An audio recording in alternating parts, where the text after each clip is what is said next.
live. Are we currently live? Okay, I hit the button! Yeah. Oh. Wait, I unhit the button. I hit the button again. Yeah. Yeah. Oh no, my music broke! I gotta come back, hold on, Oh, fuck! my music broke too then. Oh, shit, hold on, it's all fucked. Hey chat, how's it going? How did I break the music? Here we go. Oh, yeah, I have no idea.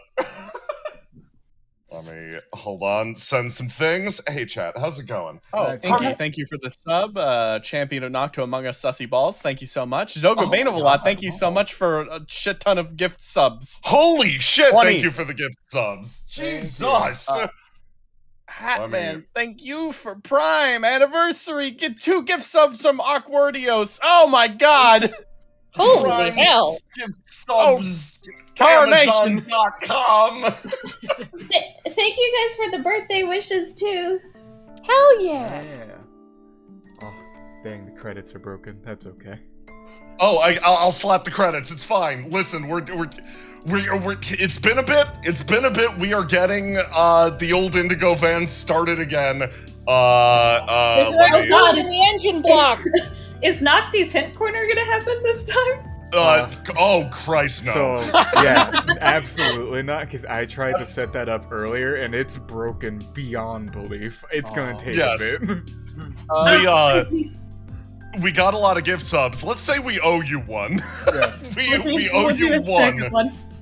You'll get 2 in a row. IOU and submit it into the fan art. Yes. Yeah, Shadow Zero, thank you. God damn it. Pilot, thank you. Middle, thank you. Oh, all these names. Oh, let's damn. see if it made the credits work. Perhaps, perchance. Yep, it's going. Yep, there they're going. Nice. I did it. Everything is fine. Yay! Okay. Ultra Dice Senpai, thank you so much. Jack of Coins, thank you so much. Shimigan thank you so much. Raph, thank you. Shimigan thank you. Jesus, there's so many. Oh my goodness. Hi guys! Hey everyone. It's so nice to see all of you again. Holy Oh crap. my god! Oh! They don't stop coming in here! Thank you for the sub. Oh goodness. Thank you. Oh, The my percentages. I didn't know it went that high. 557%! Yeah, we got level 5 hype train. Holy shit. Oh! I don't know what any of this means. It's just feeding me a lot of dopamine as the meters go up. Thank you for all the stabs, guys. Oh my god! Oh. Zogo Bane of what? 800! 900,000! This is great. I can't Pilot!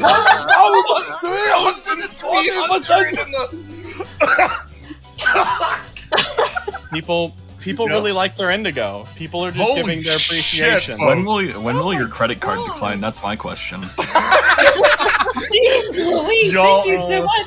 Y'all are the fucking best. Holy shit. That was great for me balancing audio. Thank you very much. Yeah, I mean, there's the stress test. So, we're here live at the second Indigo anniversary, and today we've got a very special little mini game for everyone coming up. But that'll be in the second section of this.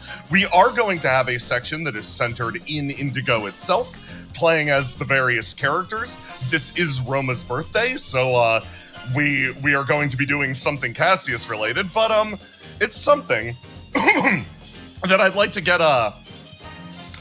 get more assistance than just I suppose my own and the players. So chat, I've got some juicy prompts for you guys. Why don't you think long and hard about how much you appreciate Cassius going into the second hour, and I'll have some questions for you. You guys, perhaps in a little bit. You guys love my little guy, right? You love him so much. You would never do anything to hurt him because I'm already doing that on my end. You don't need to worry about it. Just trust me. Don't hurt my little guy. You love him so much. You love him so Freshman, thank you for the sub, and Hex the Small, thank you for all the bits. Joe Twitch, thank you for the sub. What the Happy Indigo-versary. Happy Indigo-versary. Jesus fucking Christ. Okay. Pinky, I don't need you to obliterate him. I'm already on it. Happy Indiroma birthiversary. Holy shit. Yeah. So we're here. Should we go down the list and say who's all here tonight? Who's all hanging out tonight? Probably. Yeah. The sub train kind of made me lose my mind temporarily. It's still going. What the fuck? Yeah. So from the top, it's we haven't done this in a while. Hey, Christian. Oh Hey yeah. guys, please don't kill me. Smile. I see all of you making comments about me dying. Don't do that. Well, is it introduction time? Do we? Yeah, just say hi. Say here. Hi, I'm Christian. I've returned from the mountains to say hello to everyone and say hi and enjoy Indigo Anniversary. I am currently doing some little secret workings and behind the scenes stuff. There's a few things on my Patreon about that, but yeah, I'm excited. I'm excited. This is great. Nobody sees shit. I hide everything out of the chat box. Next up, say hi. Hello. Hello. Hi, chat. It's me, #1 Jibo hater. As you see, Jibo isn't here, which means I finally won the long, drawn-out war. Congratulations. Thank you. I'm sure he won't come back. No, God, no. Next up would be Glass. Hi, I exist. Greetings, everyone. Glass exists. I did the Will Smith pose at Glass. I am Glass Rose. I typically play as Belle. I am here. I exist. Excellent. We are here to celebrate Roma existing. Yes. Next up, Jamarble. Oh shit. Hi. I'm the J-Man. I'm your camera for today. I helped make this campaign. Sounds goofy. That's about all I got. Fuck yeah. Next up, Munch. Hi, I'm Munch. I'm so sorry, by the way. I'm so sorry. What are you apologizing about? I appreciate the nickname. I like it. Yeah, I do some art. Recently, I've done some icons for Valor Pump, and I've done some icons for a lot of stuff on here on this channel. So, yeah, like it a lot. Pet, thank you for the raid. Roma. It's my turn. I'm the little birthday guy. That's right, everybody. It's my birthday, so you all have to be nice to me and stop talking about me dying in the chat. Listen, they're being very kind about it. They're saying that they would be sad if Cassius died. Yeah, and then they swapped it from Cassius to me. I see. Desno, thank you for all the subs. I've been working a lot on Reflections and Indigo. If you go on my Patreon, you'll see a bunch of stuff for all of it, because I have been working nonstop for quite a while now on a lot of stuff for you guys. I hope you guys are excited for all of it. Excellent. My brain has rotted, and I read the comment from Matt's Evil Twin as, "Oh God, more subs," to "Oh God, Morbius." Like, It's Morbin time. it's morbid. My brain's like melted substantially. Hi, by the way, I'm Jay. I'm the GM for this. I made this campaign with the assistance of my lovely co-GMs. I like this game a lot. Gestures vaguely. This is the point where I should probably say, just right up front for everyone, if you were expecting and we're playing next week style announcement at the end of this, you are going to be disappointed. Right now, Indigo is pretty much ready to go, but I have to do some other things before I can get to it. There's fucking stuff to do. There's a little bit of stuff left for me to do before I can get back to the game. Trust me, I want to be playing this just as badly as everybody wants to be watching it. We are pretty much good to go at this point. Like, shit's looking great. In the meantime, I've been working on Reflection off to the side, which is going to be, if you haven't heard, I'm designing functionally what's going to be the intro module to Sentiment. Your mind's a fan delver, with the main gimmick is rolling a 1d100 for a random mythical or magical artifact, and I'll be bringing that to the channel at some point. Shrug. In the future. That is entirely different and that's entirely remote from Indigo, but I hope you guys support it just the same. It would be so fucking good. And finally, last but not least, Mask. Oh, hi, it's me. Hi, I'm Wandering Mask. I help out. I do the schedule. Talk about your coffee. Sometimes I draw. You can pay me for it. Sometimes I draw. Listen, I've been busy! You have been. You busy, perchance, with something that you might be running this week also. Yeah! That's not Indigo related. It's fine. Shush. I just talked about literally everything else. Please, chill your game.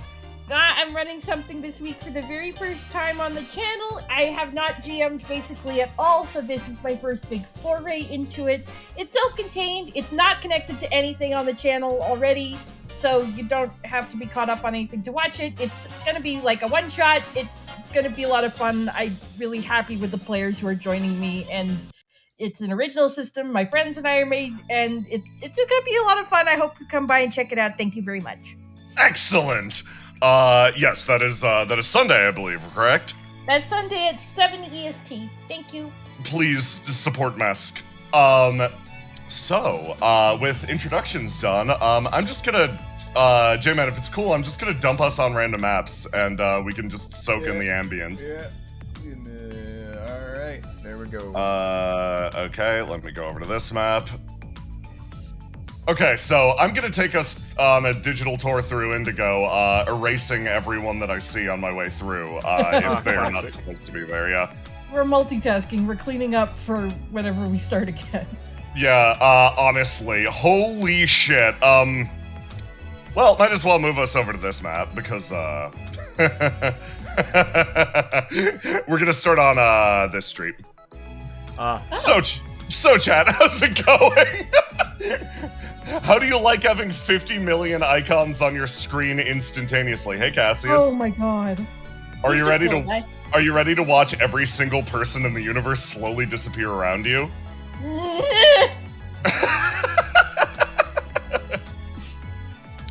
So, chat, I just wanted to say, first of all, thank you all for your support over the last, year plus. In particular, I know for the most part we've been running side content instead of, continuing on with the main chapter, but you can check out, what is a wide breadth of things over on the YouTube right now, if you so wish. We've been working hard on this game, even if, we haven't been streaming as much. God, a lot's happened. Yeah. Similarly, with the game system itself, I want to thank Ozark for putting out an API for the new and updated system. Everything works correctly, and, oh, thank you. Everything works correctly and actually integrates the new mechanics, such as igniting. If you're curious about it, please check out the Patreon. It's fucking important. God, I had a list of thank yous for people who have helped out with the technical stuff. I want to also thank Oris for producing a bookmark functionally that makes Roll20 work.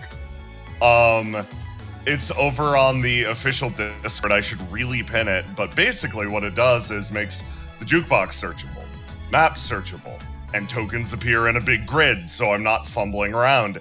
Because a few people saw me try to GM from my perspective and saw me fumbling through dozens of maps and dropping the jukebox on the ground. So every little bit of assistance rendered makes this game run substantially more smoothly. Listen, it's not Jay's fault. Listen, Roll20 was made by owls. It's true. We don't understand how their minds work. Oh my god, yeah, no, so I appreciate everyone's assistance there.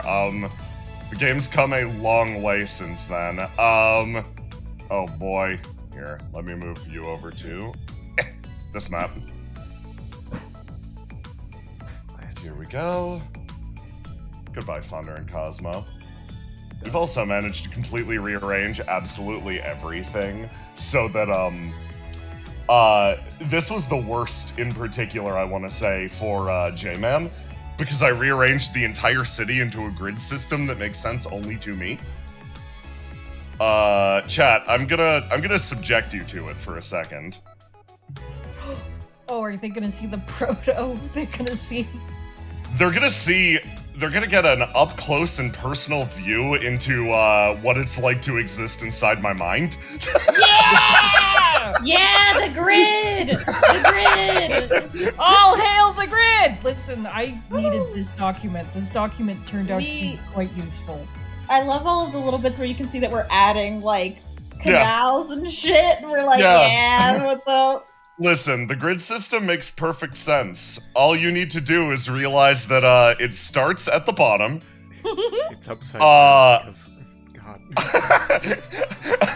I like that there is an A 1.5, or is that a 2.5?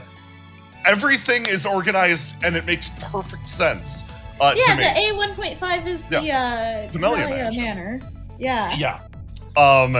If you go from left to right, everything starts in the 13th Ward, and you'll eventually work your way over to Main Street, etc. The university is on its own little track in the middle, and then Seaside is a clusterfuck, because that's just the way it is. I made it worse recently.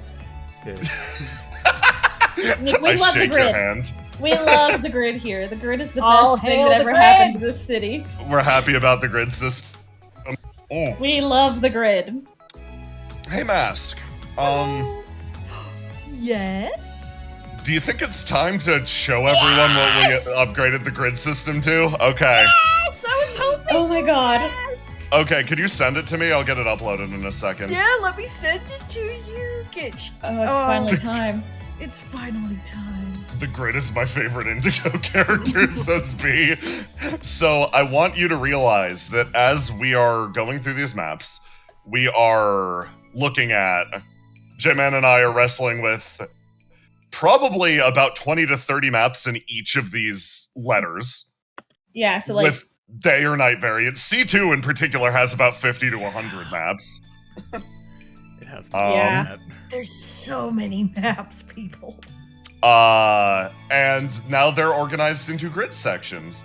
I would show you a screenshot, but the first image on here is literally Pinnacle Tower, so I can't. I'm like, wow, that's the biggest spoiler in the game. Yeah.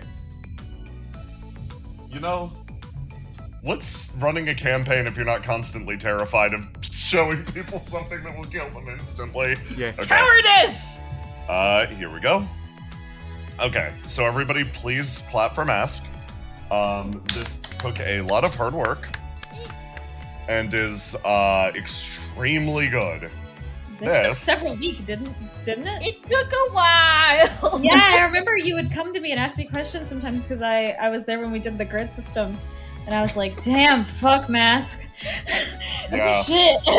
So, everybody say goodbye to the grid system of the past and say hello to the now invisible grid system of the future. It's still organized by a grid, I'm gonna be real. It's just Everything is now. always on the grid. You are never off the grid. Do not question the grid.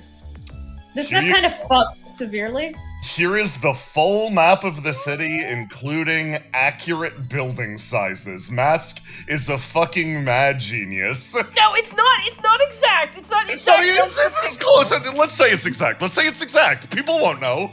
Yes, they will. Poor Middle People is gonna won't know. break in half trying to make this match exactly. Middle, this one goes out to you. Now you know why I kept apologizing.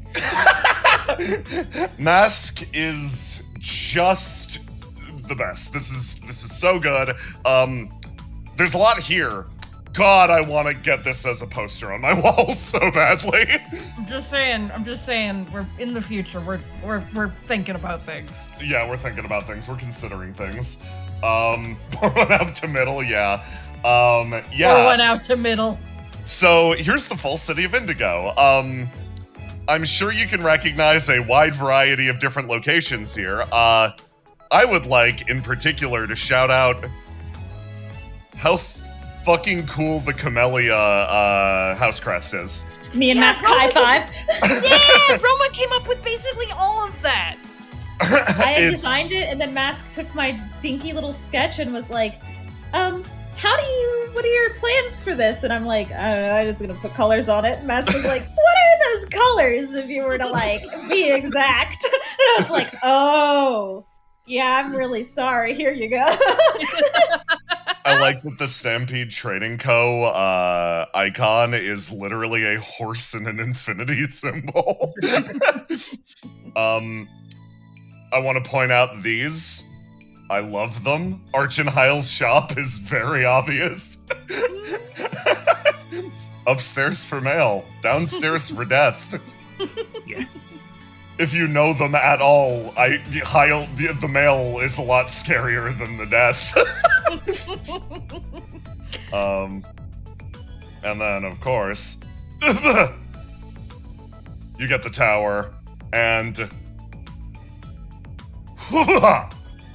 I really like the overall, like, stained glass, borderline Kingdom Heartsy vibe that the Mirage District has here.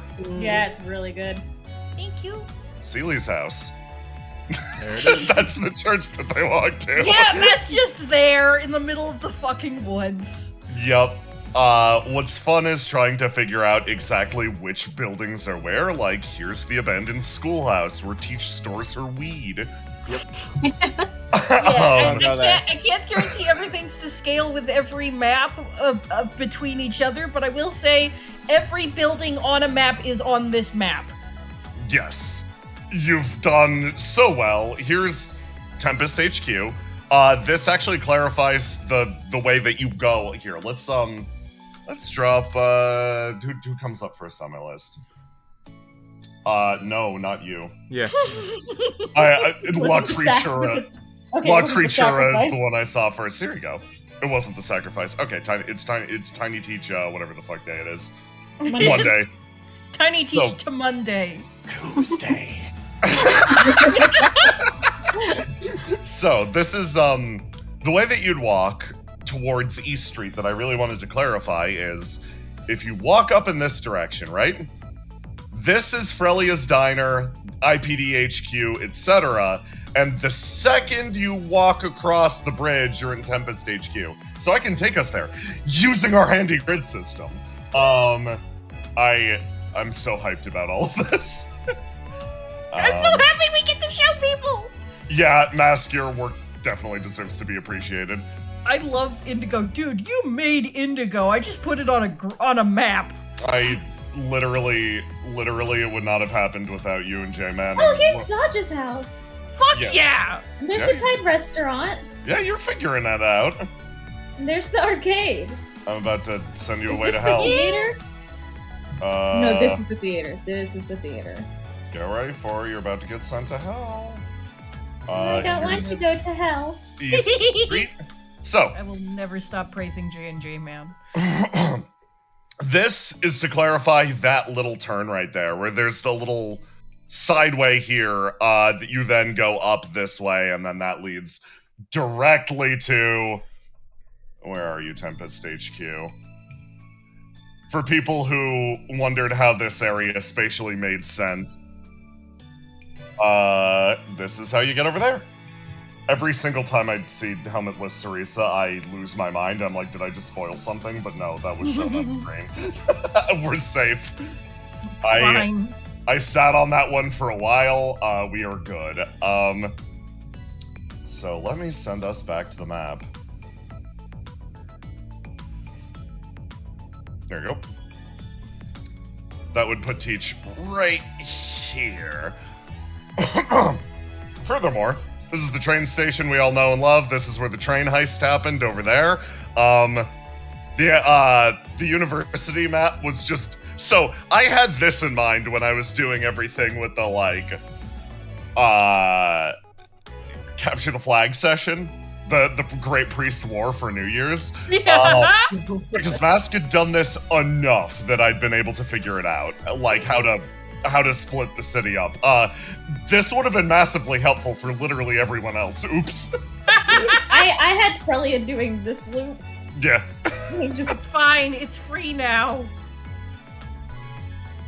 And Prelia just had to go in the loop for hours. Do y'all recognize this area? My Very beloved? important. My Yeah. beloved? The Roma home? My house? You mean my house? Ah, someone has noticed the Sunken District. Do not ask Don't questions. ask No. about that. This is We'll my get there. house. This is my job. You walk down here. Here's the farm. Here's the building that the Karen hangs out on. Here's the building that Potato Detectives happened on. And if you go this, yeah. And then if you go this way, Roma Pats Cassius, yeah. that would be right here. This is. Is it this one or this one? Which one of these is the underworld? This one or this one? It would be This one? this one. Yeah. This one? Okay. Yep. So this is the underworld, which means that this is the Gylardian bar. It's upstairs from the bar from the Yeah, it's underworld. like right up Technically here. They're like the same space, basically. And this is the way. Oh yeah, I see. And you go to the warehouse district like this. Yeah. Yeah, no, you get And it. here's the warehouse where this is Kumo's warehouse. Yes. This is gone. This does not exist anymore. I'm sorry about your personal property, Kumo, and everything that continues to happen to it. And this is the fucked up and evil warehouse, right? Yeah, that's the fucked up and evil warehouse. And this is the one that caught on fire. That's the one that caught on. God, this warehouse district has been through it. So we got like this one's still fine. This one's fine. This one's This one's fine. fine. So No, we this got is a the one few that, left. that has the Noctua holes in the roof. Oh god damn it. Yeah, there it is. I love it because the warehouse district is absolutely the DBZ wasteland of Indigo, which is like, we have to settle this where there's no one, and Kumo looks out the window, closes his newspaper, and goes, oh.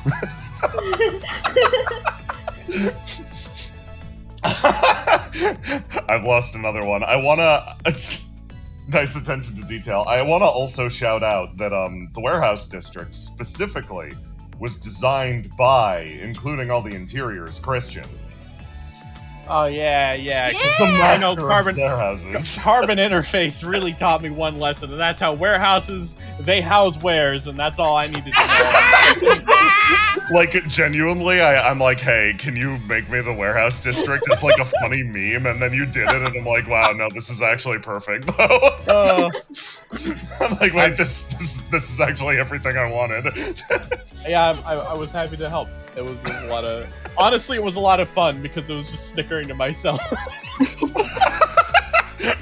I'm like, haha, funny CI memes. He's the Yeah, guy who makes my- the warehouses, and I'm like, wait, these are Yeah, high quality my- warehouses, though. My favorite warehouse is still absolutely the Stampeder warehouse. Oh, That yeah, was the one I set really on pretty. fire like twice. Yes, it'll never die. It'll just yeah. keep being on fire. Like A the real Phoenix. warehouse never dies. So I think I'm just gonna leave us on this map, maybe take us more on a digital tour.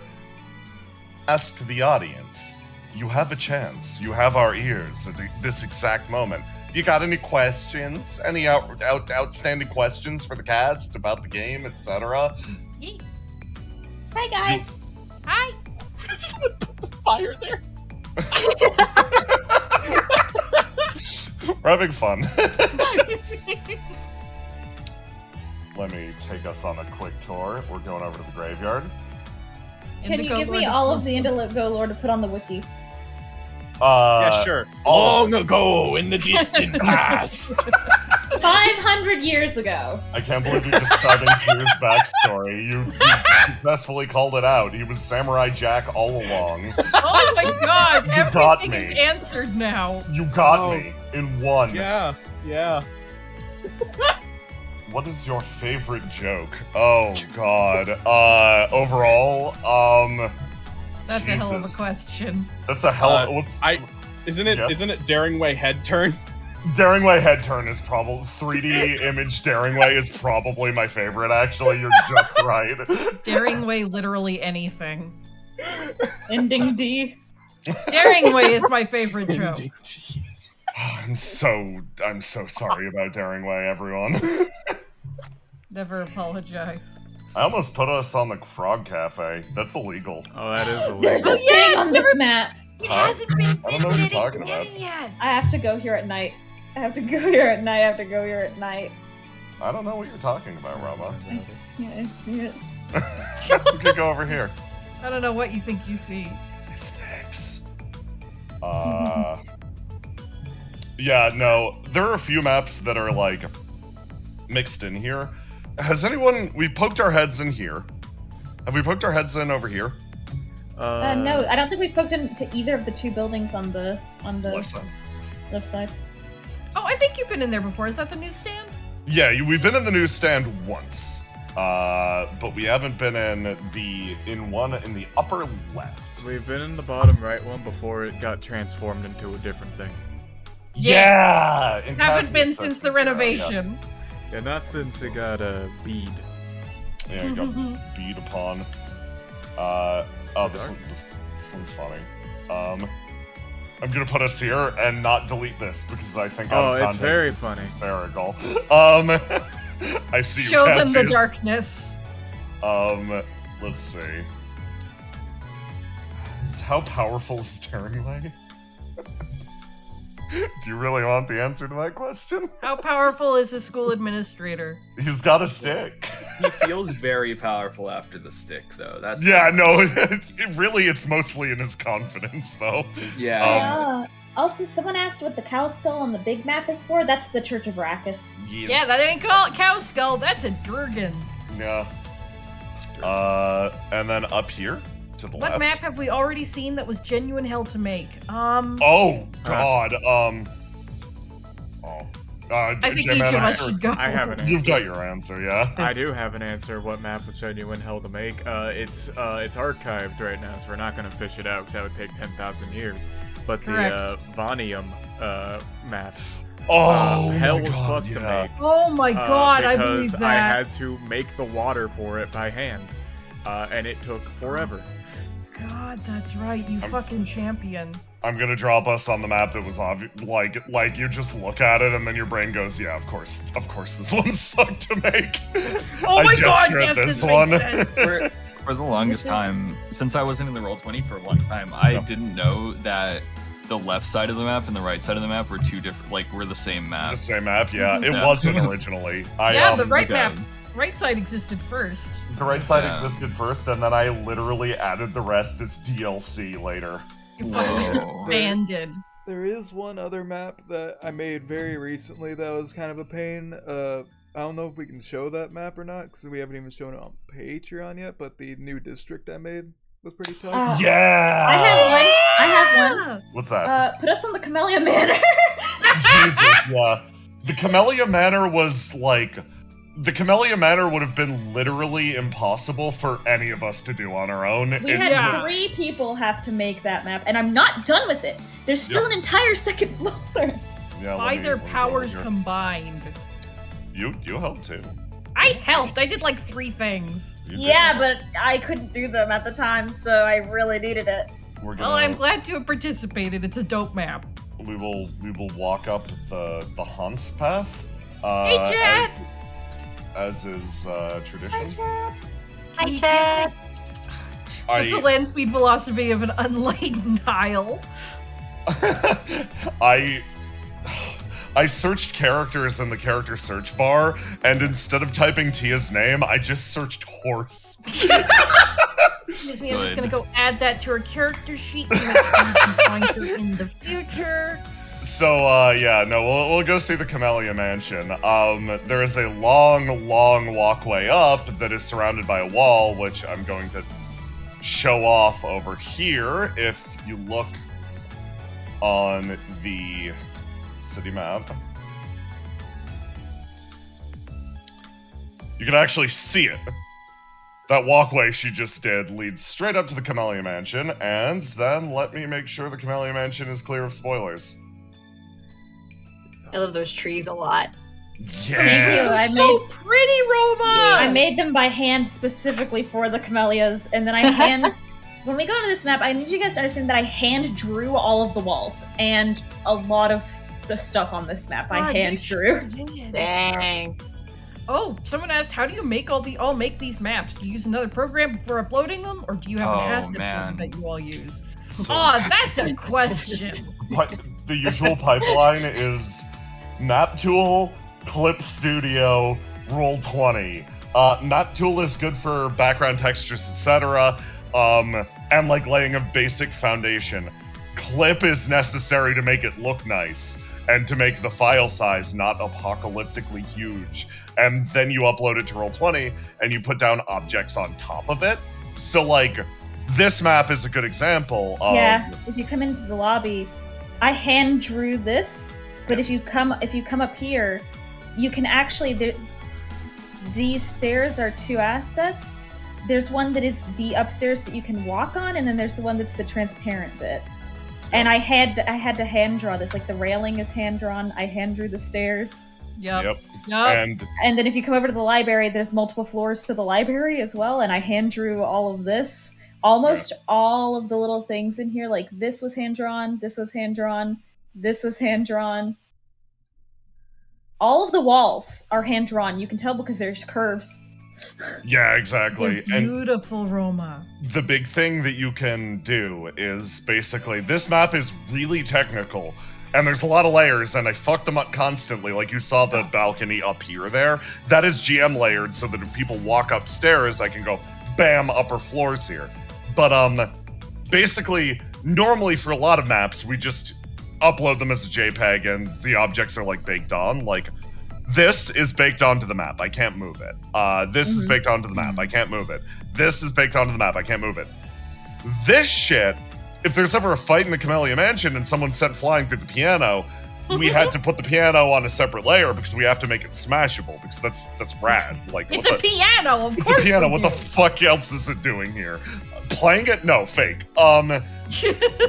That's here to be destroyed. Everything here, for example, is a separate asset. So basically, on Roll20, what you do is you go your map and background layer, you throw in a gigantic JPEG that is all of this, including like the grass, the background map, etc. Then on top of that, you put in the beds, you put in the this, the that, and that's how you wind up with a good-looking map. I will That you can say, still tip shit over. Because I'm a accidentally troubled person, I tend to make my maps almost all in Roll20, and then if I have to bake them to make them less complicated, I screenshot them, and I'm deeply troubled and I'm trying to get better. This map, if you go to the courtyard, you can see like Jay made the grass and like nature part of this map, and then Mask made a lot of the floor, and then I went in and like, for example, like here, all of this like stone I hand drew, and then hand drew the grass like creeping into the cracks on top of what Jay gave me, and I did that over here with Mask. And then Aloha rolled through and put down the objects. The objects on the map. Yeah. It's kind of dope, honestly. It's like, yeah, no, this was a fucking coordinated team effort here. Oh yeah, and for like, you know, some of the maps have like night versions. So for that we also use Clip Studio, where you take them. I have some filters saved. Roma's done some as well, so Roma knows what it's about.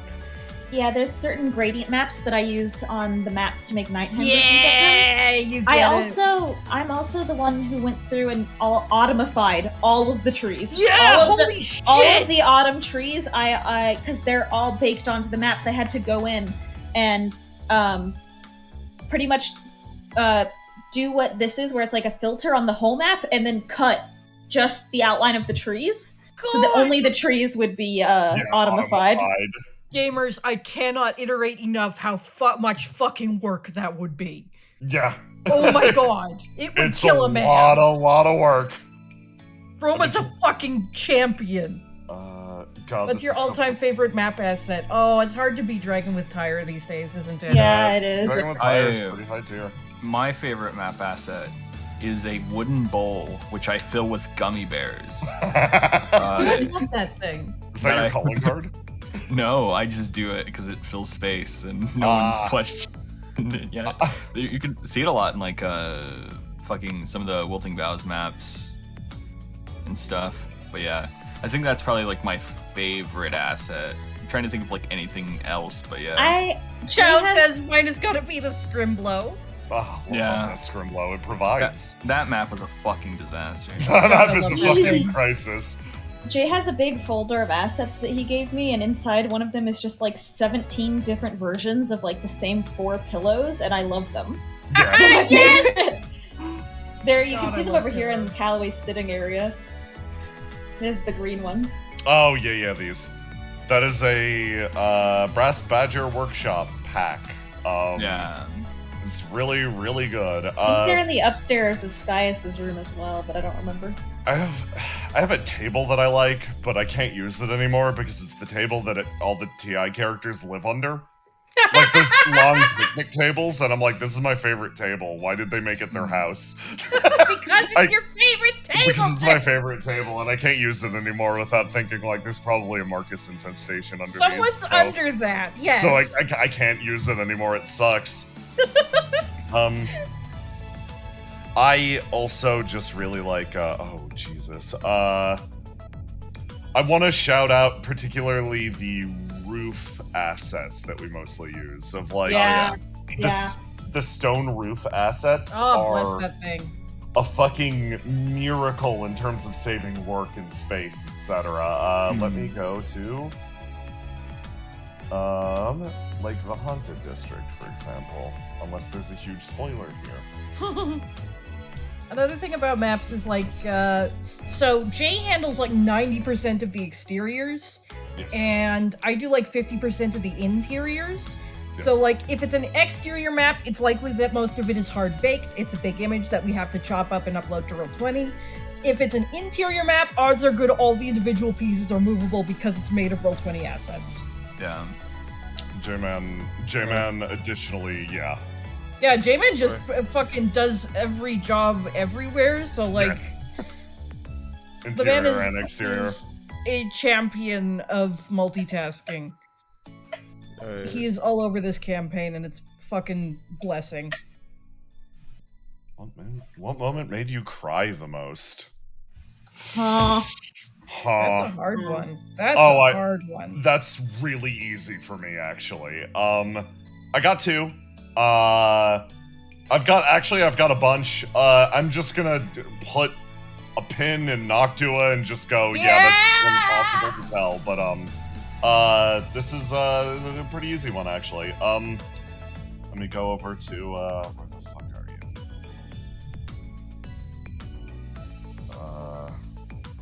you? If you are a close follower of the show, you will know exactly what moment I'm talking about. Also, Echoing Bonds is its own thing. That is what made me cry the hardest out of everything. But that is allowed to exist in its own fucking sphere of sadness. Oh. Oh, the bonds, they sure do echo. Yeah. Yeah. That one's raw pain. Mine's not very exciting because I'm fucking biased because it's just fucking telling plain because of Cal backstory fucking Yeah. Jay sprung that shit on me. I gave him like some options for Cal's backstory and it was like, yeah, do what you want. And he's like, hi, I'm here to rock your entire life. Yeah. The end of Best really fucked me up. Oh yeah, that makes Oh sense. my god, Best obliterated me. I hear that song. Oh. Yeah.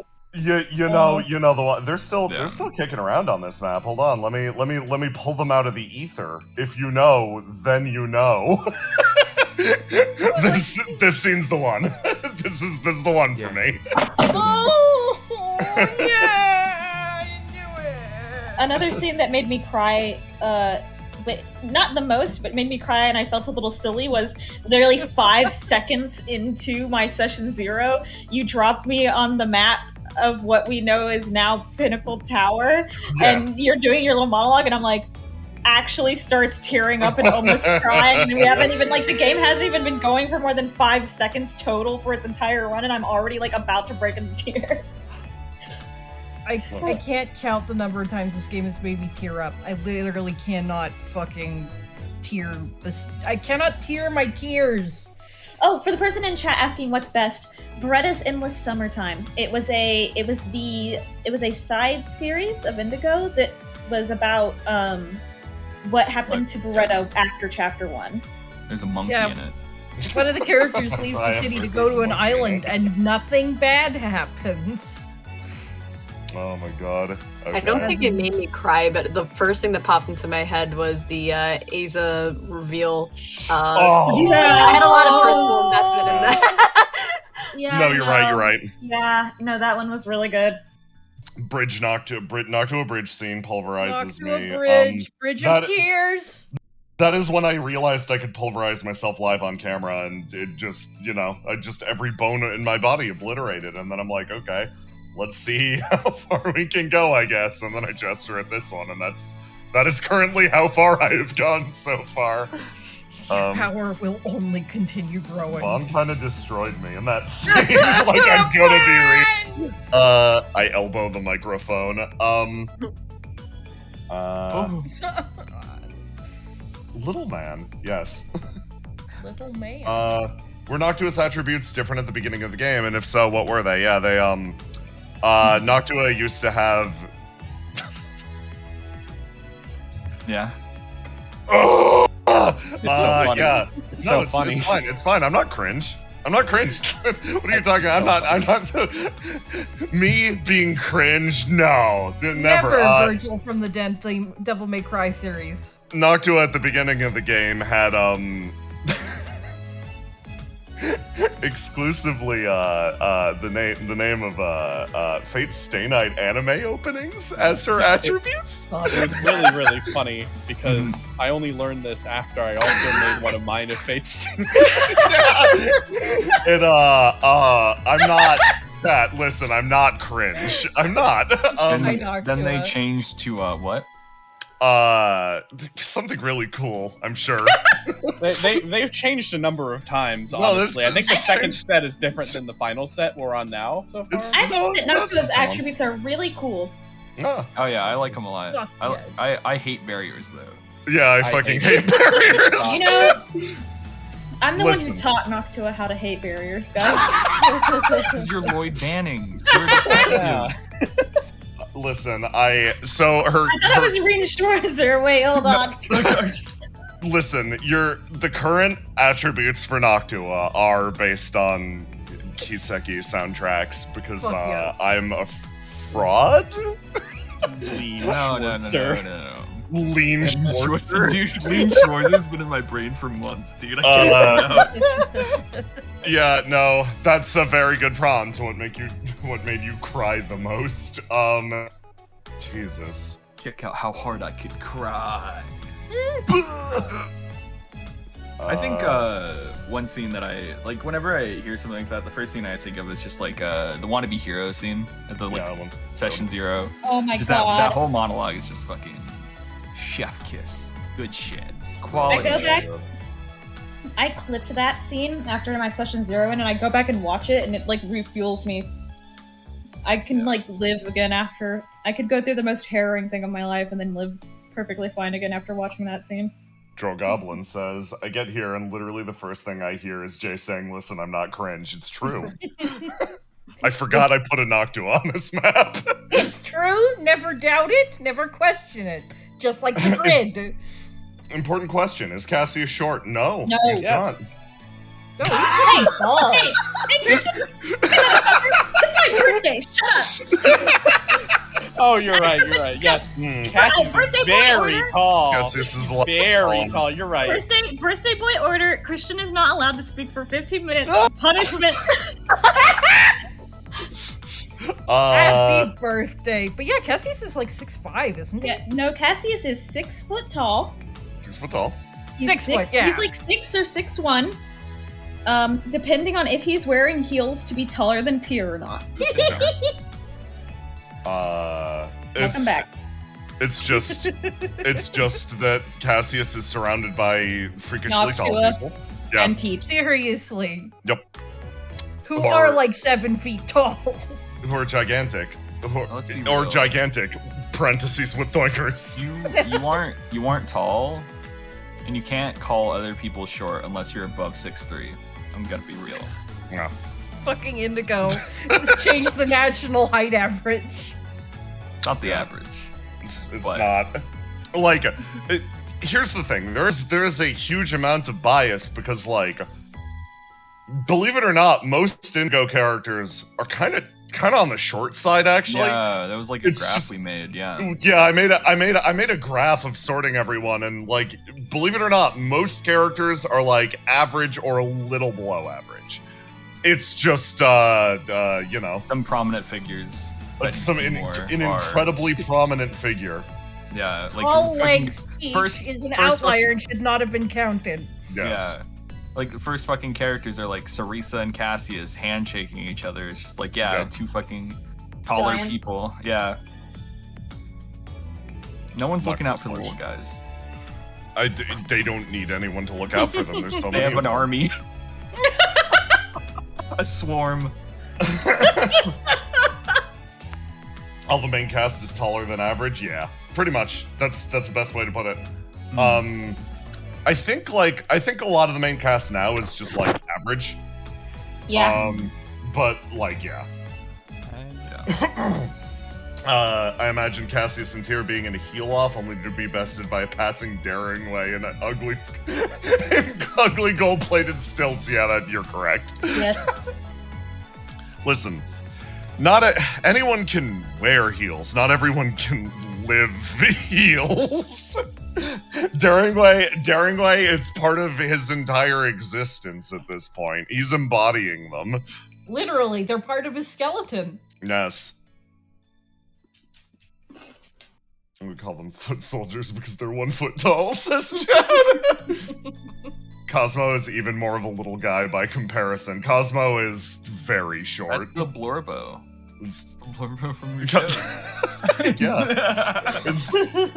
I don't know what this means. Chad, is Cosmo a Blorbo? Who's the most Blorbo in Indigo? Vote on your phones. Put on your phones. Put on your phones on Blorbness levels.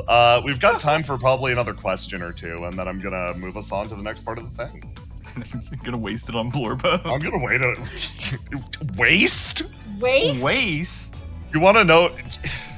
This is why you'll never know blorbification levels. I'm blorbing it. I fucking Blorbing love time. Blorbius. Blorbius on my blorb. Chad says, did you already show a Daring Way on the stream? Or did I miss my husband? I have not shown a Daring Way, but just for you, Chad. We'll celebrate really what Indigo's all about. Daring way. Daring Way. Oh, Just yeah. listen to his memoir.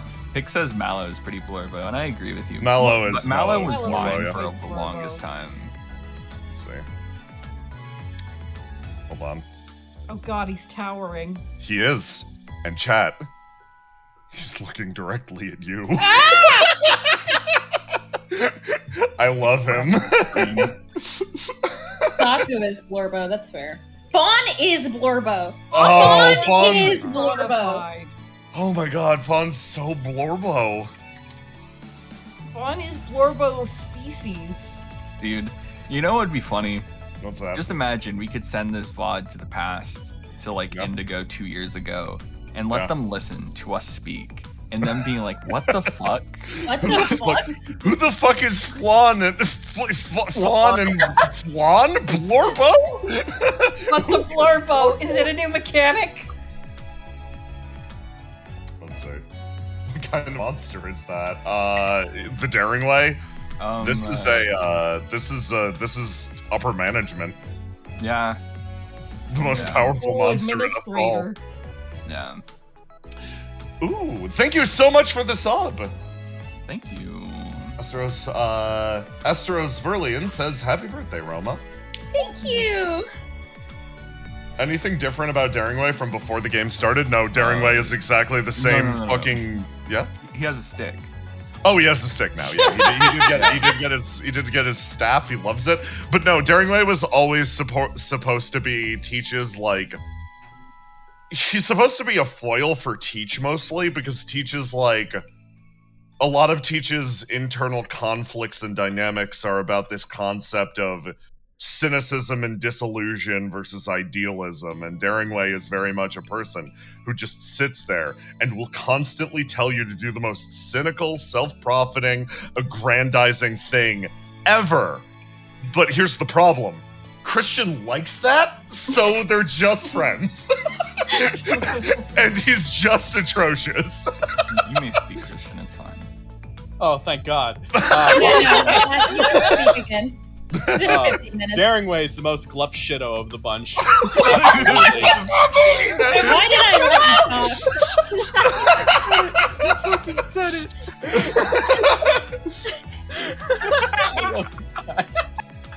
Oh my god. So tell me, Jay, who is this Noctua person based on? Oh god, Noctua's their own beast, to be honest. I want you to look deep inside yourself.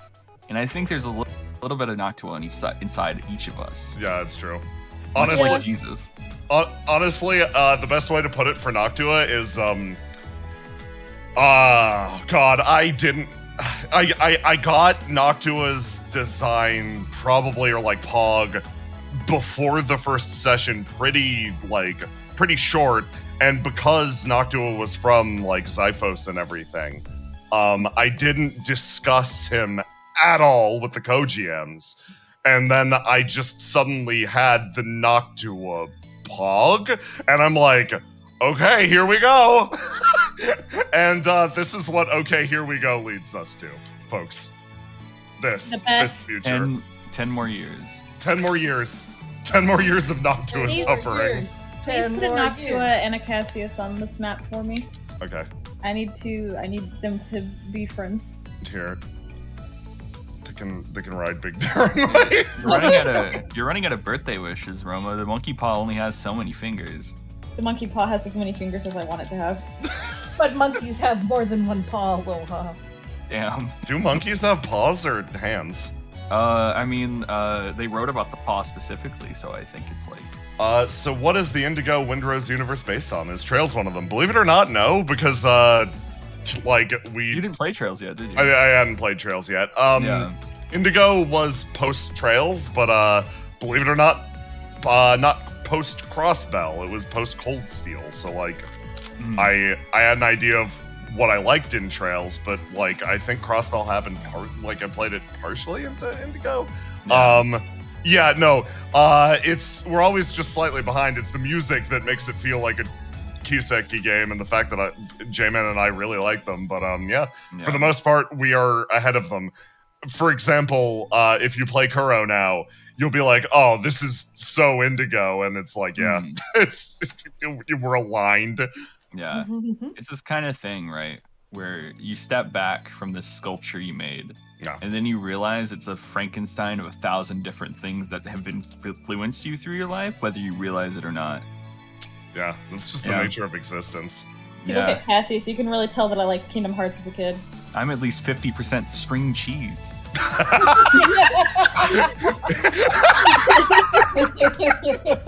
You know, it's unfortunate, but I'm actually a pretty decent percent string cheese right now because that's one of the things I've been eating for extra protein. Why was Daringway the big bad of the Kamen Rider sessions? Because Kamen Rider's big bads are just like ambiguously evil administrator. So Daringway is literally the best fit for that as an ambiguously evil administrator / your best friend if you're Teach. He comes with his own Kamen Rider mask. Yeah. Oh, could you explain sales again? That's important. Sales. Sales are basically imagine an alchemical cell phone tower that is floating somewhere up above Big Daringway.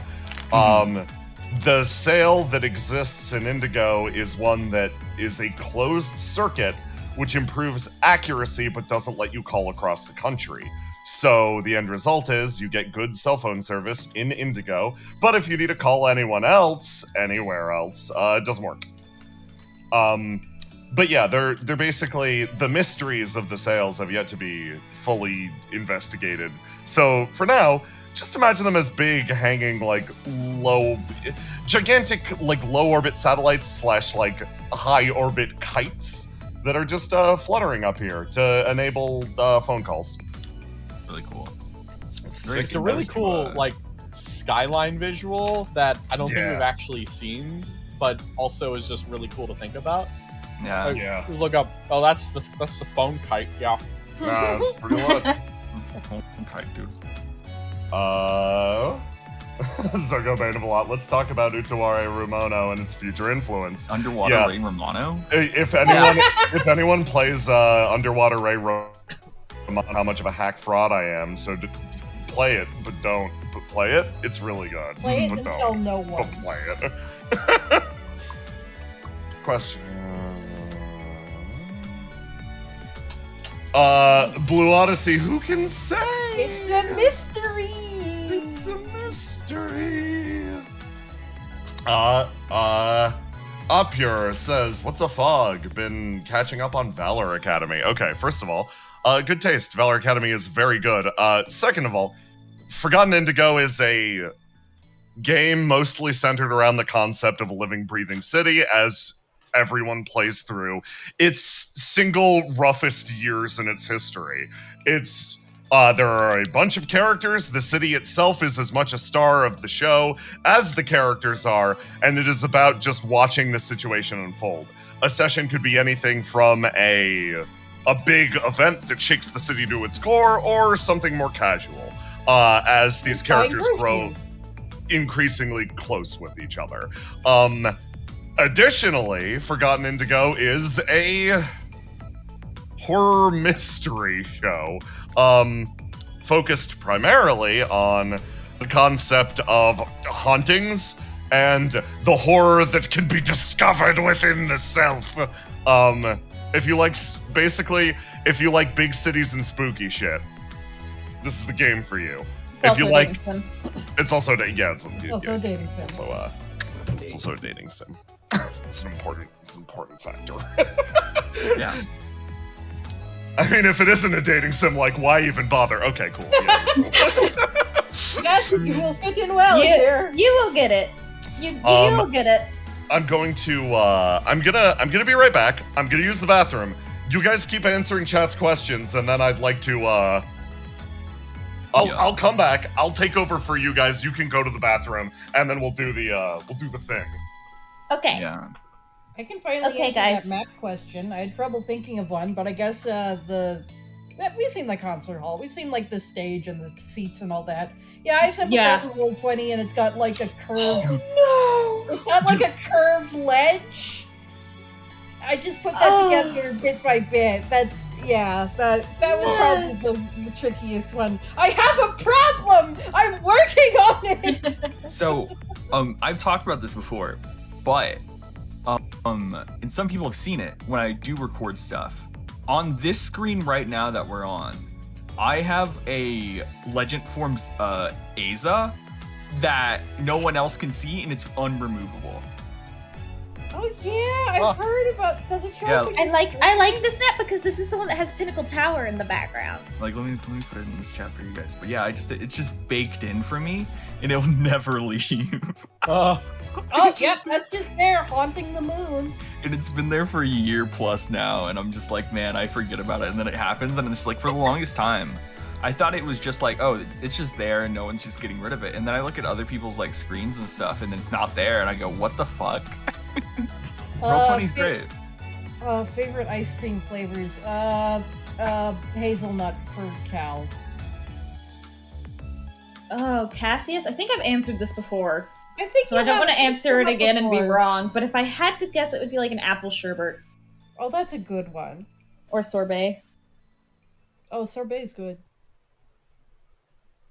Someone asked, and I answered in chat, but someone asked, which non-blonde character would look best blonde, and I told them our findings mask, which is Cassius. Yes! We checked this scientifically. Cassius would look amazing. I'm actually thinking about it now, and I'm thinking, like, what if he was an ash blonde instead of, like, a golden blonde? Ooh, that would be really good. Right? Wouldn't that slap? Who in Indigo could beat Bobby Flay? Many, probably. Who's Bobby Flay? That sounds No, familiar. Person. I don't know. Oh, a chef. Yeah. Chef? I mean, there's a lot. I mean, I just Bobby Flay doesn't have the power of anime on his side. That's the thing. So. Well, then, that's just an instant loss. like Yeah. Noctua is a really good chef, but Noctua cooks mostly Zyvosi food. Cassius is pretty good. There's obviously like Just Shut the Deltanos. There's like yeah, that's like the light was whole thing. yeah, you know. Yeah. There's a lot I of see- characters. I see one question that I had an immediate answer for, and if you had to play another player's character, which one would you choose? Oh, fun. Sonder. That's an easy one. Everyone wishes they were Okay. Sonder. I'm back. If I'm it was back. me, if I had to play another player's character, I would play Noctua. Yeah! Again, everyone wants to be Noctua. Understandable. I think Cassius I would isn't like, a ginger. I would like to play Cassius. I think that I like playing soft boys. So, well, Cassius isn't like soft, but you know what I mean. He's a nice He's man. like and I soft that. under the layers. Yeah, and I love that. Holy Was the shit. Sunken District gone over? Yeah. Have you played Bioshock? Like, duh.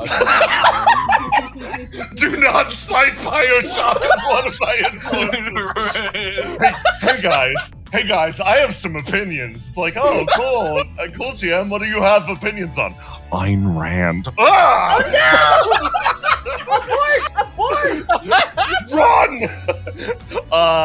I'm back from my break. If anyone else wants to take 2 minutes. Before I go to the bathroom, Jay, if you had to play another person's character, who would it be? Don't make me pick. Don't make me Yeah, pick. it's hard, isn't it? Oh God. I just picked the easy shot, but there are no bad answers. Mask Not said really personally. Cassius. I said Noctua.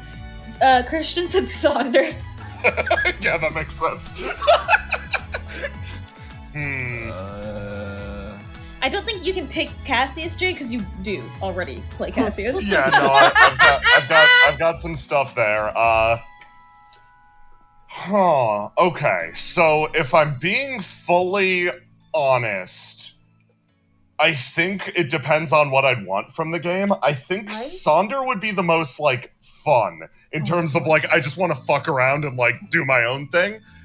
I think in terms of how it would reward my brain for playing, probably Skyus, because he's a fucked up little dude and I like that. Oh, I love him.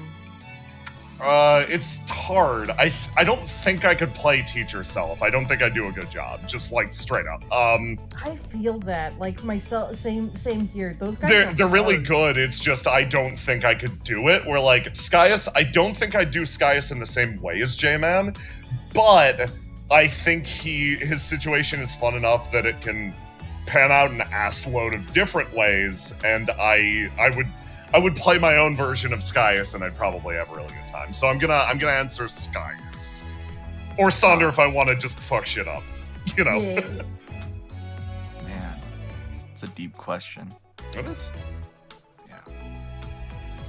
I swear I've answered this question before in somewhere, but I can't remember because the choice was good.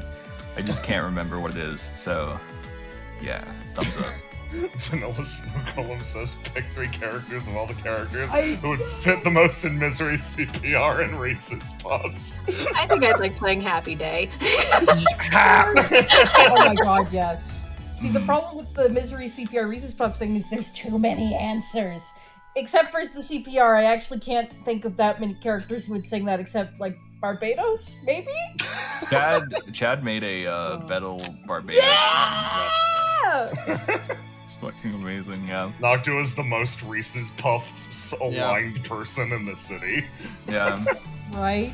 I'd right? say like Noctua or oh god damn it. You know, I was about to throw you under the bus and say, teaches CPR.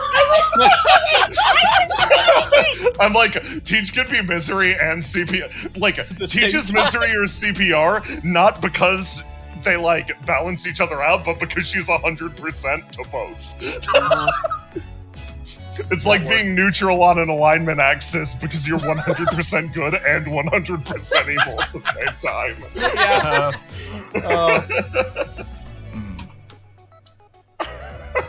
Quality shit. From her appearance, I thought she'd be misery. Noctua? Yeah, no,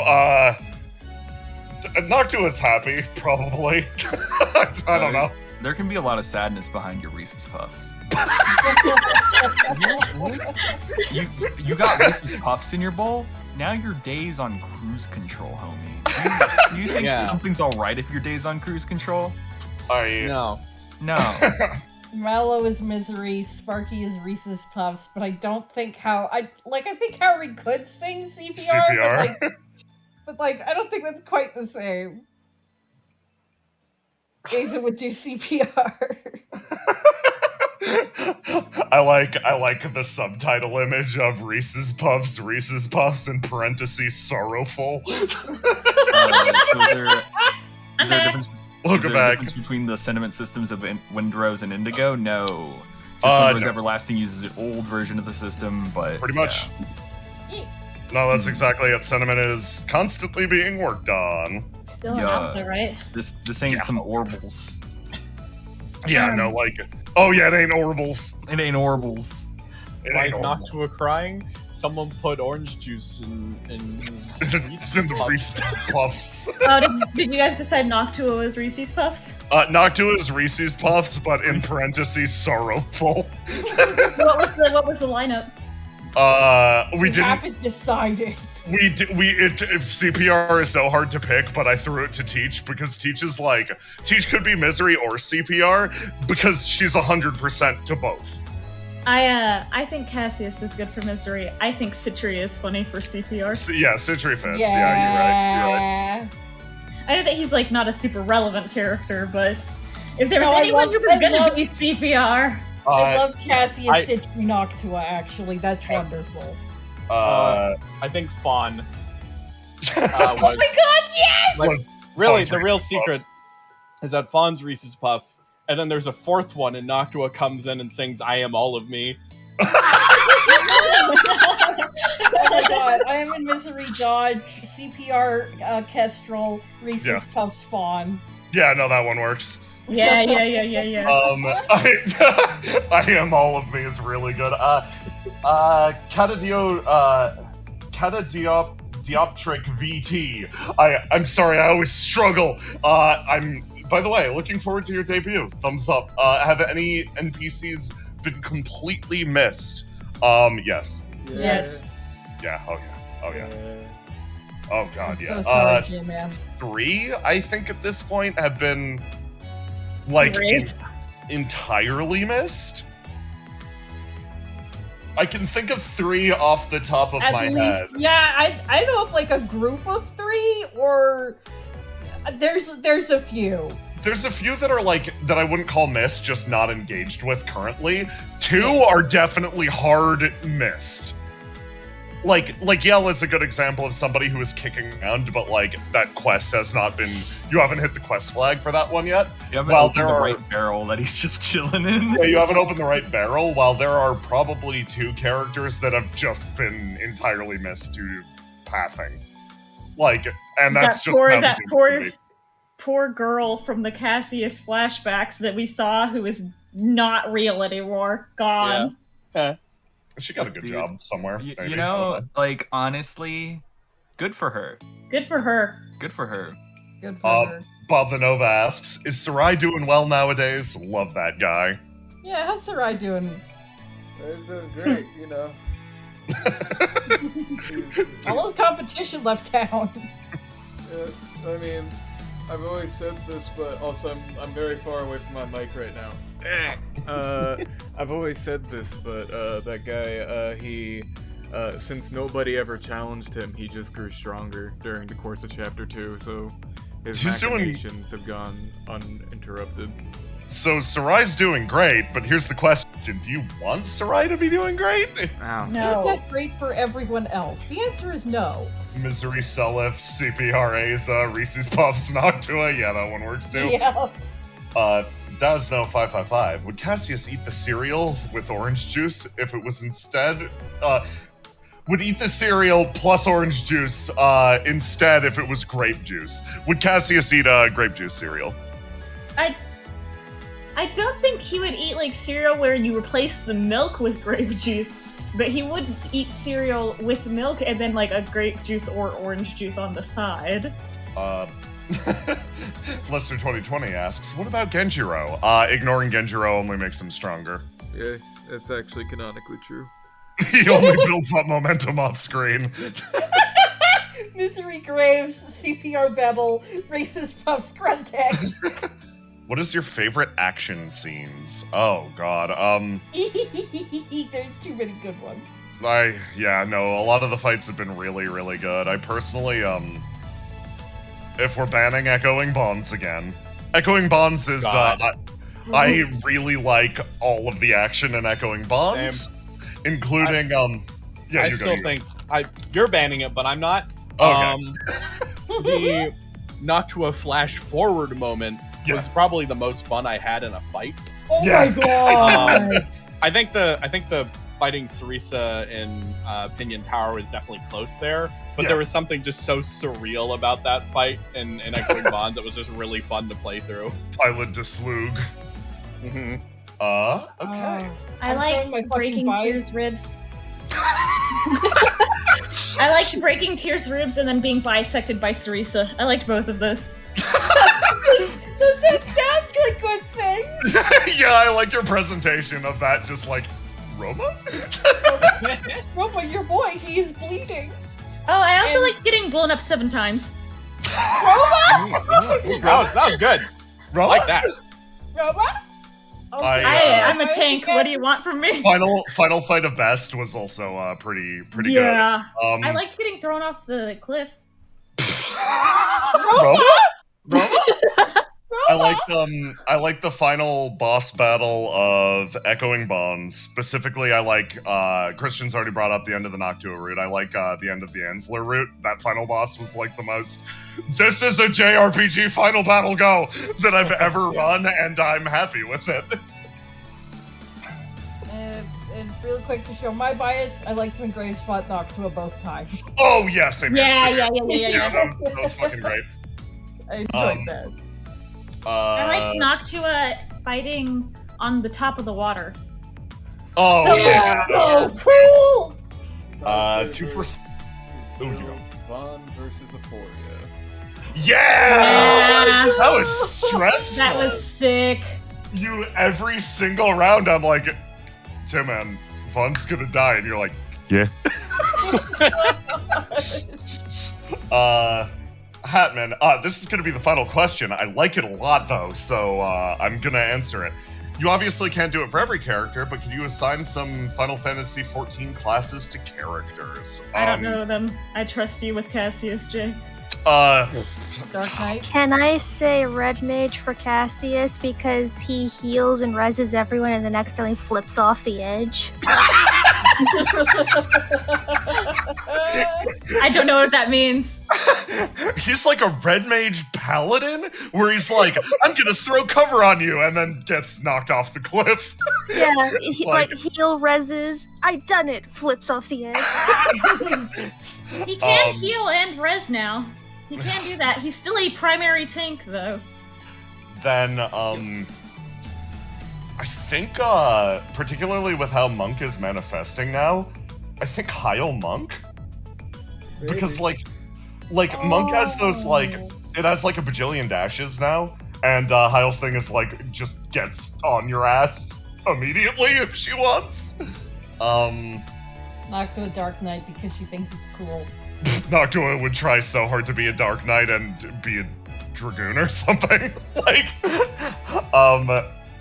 yeah, oh man, that's really tough. God, these are harder than I thought.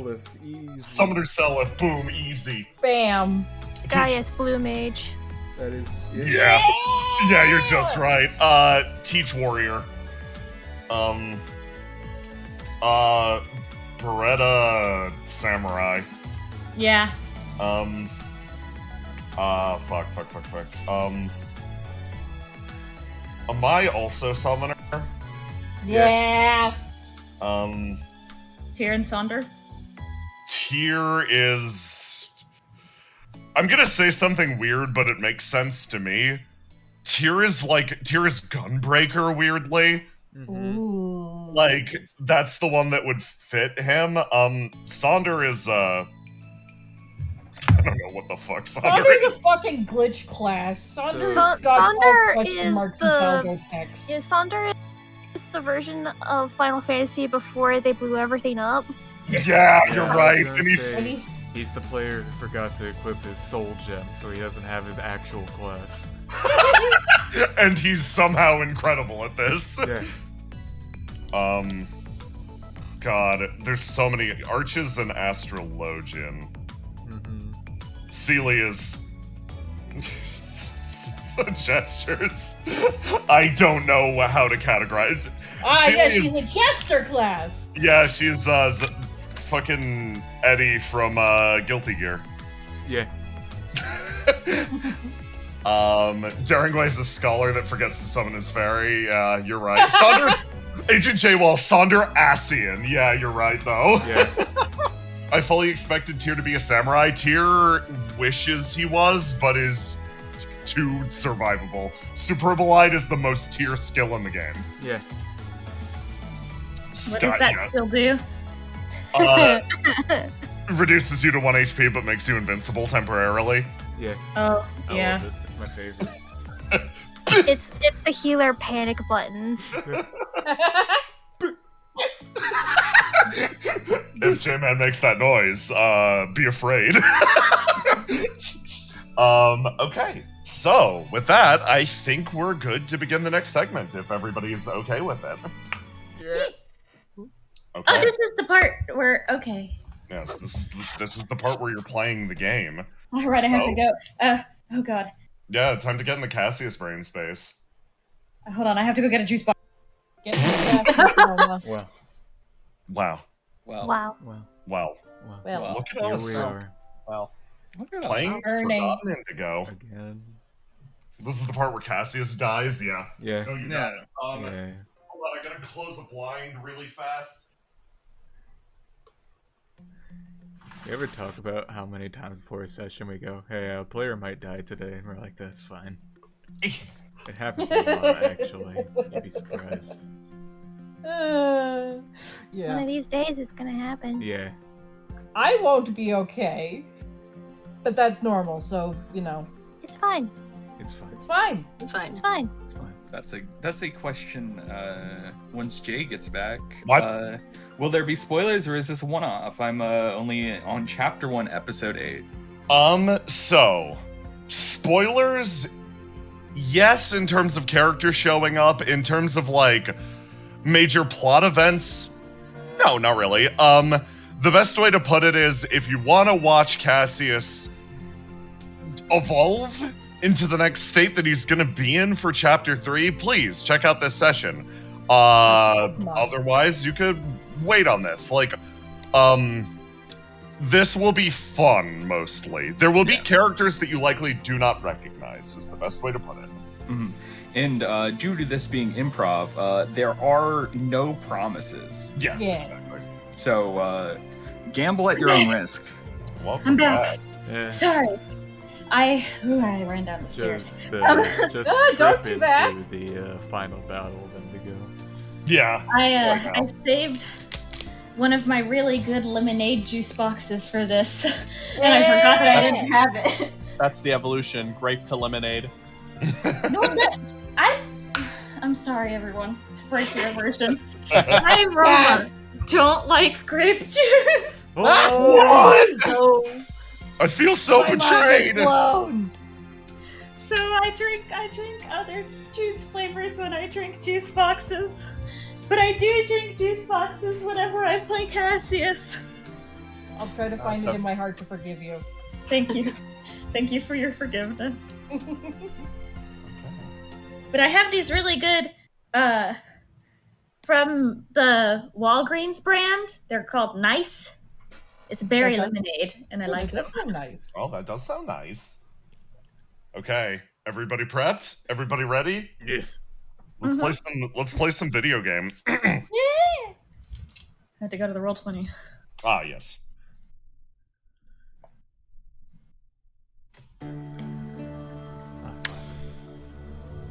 Clothing. Individual articles of fabric that encase a body. They tell different tales. They bind up an individual in different stories. Culturally, clothing has meaning. Symbolically, clothing has meaning in itself as well.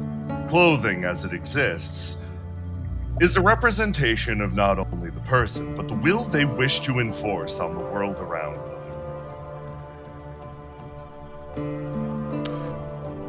Clothing, after all, is... Seely continues narrating, kicking her feet up off the side of the bridge.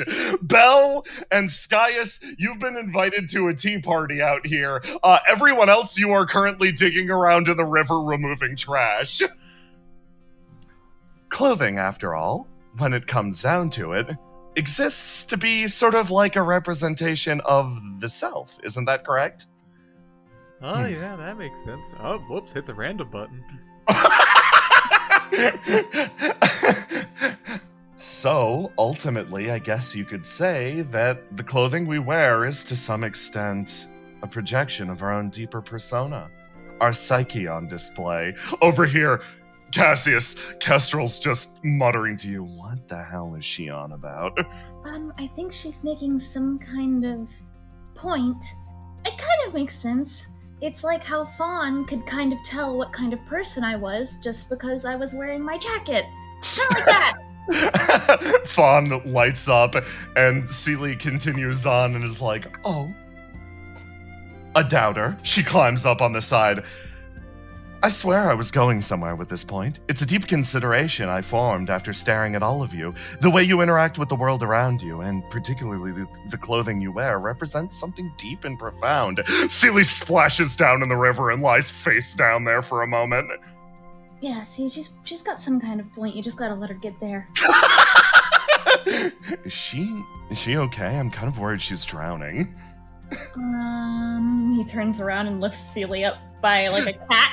You lift Seely up like a cat from the water, and then you realize she was narrating the entire time that she was underwater as well, picking up in the middle of a line. Seely, we can't hear when you're under the water. She seems to consider this fact. Oh, well, I was so enraptured in thought after staring at your jacket, she says, gesturing up to the bridge. The three who were having the tea party were currently the custodians of your jacket. You've thrown it off along with, you know, anything that could get wet or ruined by the water, and it's been sitting there. Seely's been guarding it viciously. Thank you. She moves back up and around. She sits back down at the tea party. I think we should literally sew a heart on the sleeve. Be very literal, you know? Oh, I see. That could be an excellent representation of Cassius's deeper persona. How tiny are you talking here? Please don't. Please Seems don't. Seems like a lefty to me. Yes, he's coming out of the water. No, please don't mess with my jacket. Kestrel crawls out too, and just, like, wrings out their hair like, ugh.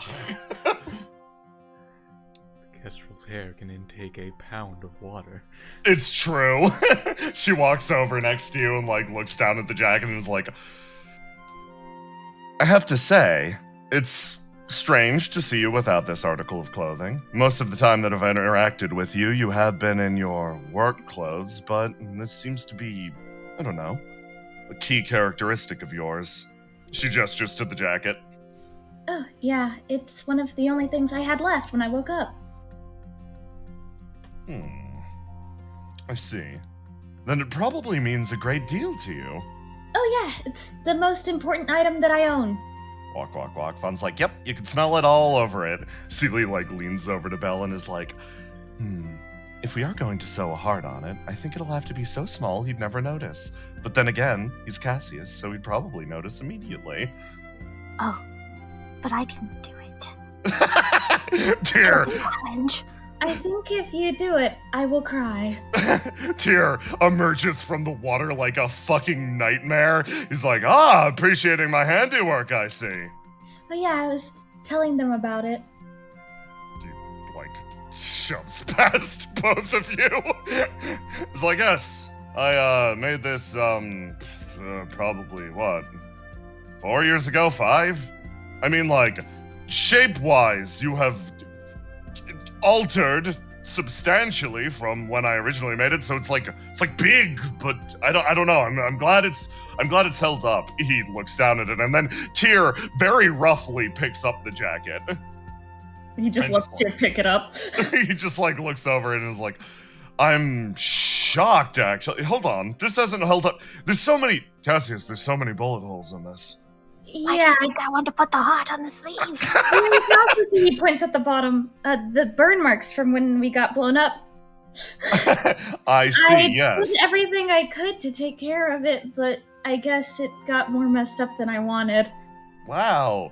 That's incredible because it looks like you've healed better. Yeah, no, this is putting in perspective exactly how much shit you've been through. She, like, Ami comes in leaning over your shoulder and Tyr's, like, looking out of the jacket like, I don't... It is my most prized possession, so I like to wear it as much as I can, but sometimes that means it's on me when I get exploded 7 times in a row. Kestrel, come with me a second. Yeah. Come with me. Okay, very important discussion over here. She walks away with it, and Cassie's just like, oh. Very important tide meeting over here. Sam's like, oh, you want me to join? No, just me and Kestrel. They start whispering and conspiring over in the corner. Cassius leans over to Ani. What are they doing? I don't know. You probably know Kestrel better than I do. I don't know what they would be doing together. Yeah, normally they don't get along, actually. Yeah, it's actually kind of weird seeing them, like, team up. Fawn, do you know what it is? Who did you say? Fawn. Fawn is like, looks over and is like, they seem to be really concerned about, wait, no, hold on, I'll sneak. Everyone watches in anticipation. She sneaks around and, like, Celia's like, Cassius, please sit down, join us for our tea party. Oh, can Ami sit down as well?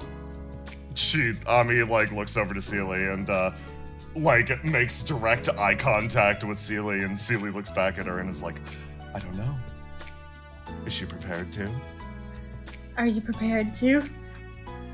Yeah, why are you guys making it weird like this? I never know. Sometimes these things get really serious. The tea's really good this time around. Yes. Oh, good. Please, come drink some.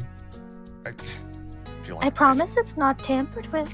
I feel like you guys are messing with me. She sits down next to you and starts to drink, and she's like, oh, yeah, okay, this is actually very nice. Celie's expression softens so much, and she's like, good, I made it specifically for people to enjoy. You did a really good job this time. Isn't that the main goal of tea in general? Ami sort of mutters off to the side. Celie's like, by the way, thank you so much for helping to remove the trash from my river. You never know what sorts of awful things will get caught up. You never know what you might lose down there. What? Did one of us drop something? Well, did you see one of us drop something? Oh, no. Quite literally, I don't know what's down there. Oh. Well, it was a lot of plastic wrappers. I see. Her expression softens so much. I think that they over at the... He kind of gestures in the distance. You can see the Ferris wheel. I think sometimes when they get the straws, they will like fall, or like their cups will fall into the water and then end up drifting over here. Seely, yes. Would you mind joining us for a second? That's scary. Me? As he says out loud, that's scary. What? Do I need to come along? No, you're good. Oh. Wonder what they're chatting about. Scary. Why did they take my jacket and go over there and now this is scary. This guy thinks a little bit. Maybe they're putting like a spell on it or something. Because he's like borderline like hyperventilation breath, inhale, exhale once, and he's like, no, it's okay. It's okay. Tyr would never do that to me. Tyr would never ruin my jacket on purpose. Bo mysteriously produces a fan from somewhere and starts fanning Cassius. Cassius, could you do me a favor and roll to die for me really quick? There you go. Tell me how you're feeling. I guess he had like that moment of like, that's really scary, I don't like that. But based on the fact that his emotion and logic are on the same page, he's like, it will be fine. It will be fine. They wouldn't do something without asking my permission. Yeah, it'll be fine. I mean, like, Tyr's kind of a jerk, but like when it counts, she doesn't finish. End of sentence. Well, do you think Tyr's like I don't know him super well, but do you think he's he kind of raises his hand in the air and like waves it up and down? An innovator? One of those guys who takes a spin on something old to make it new or something?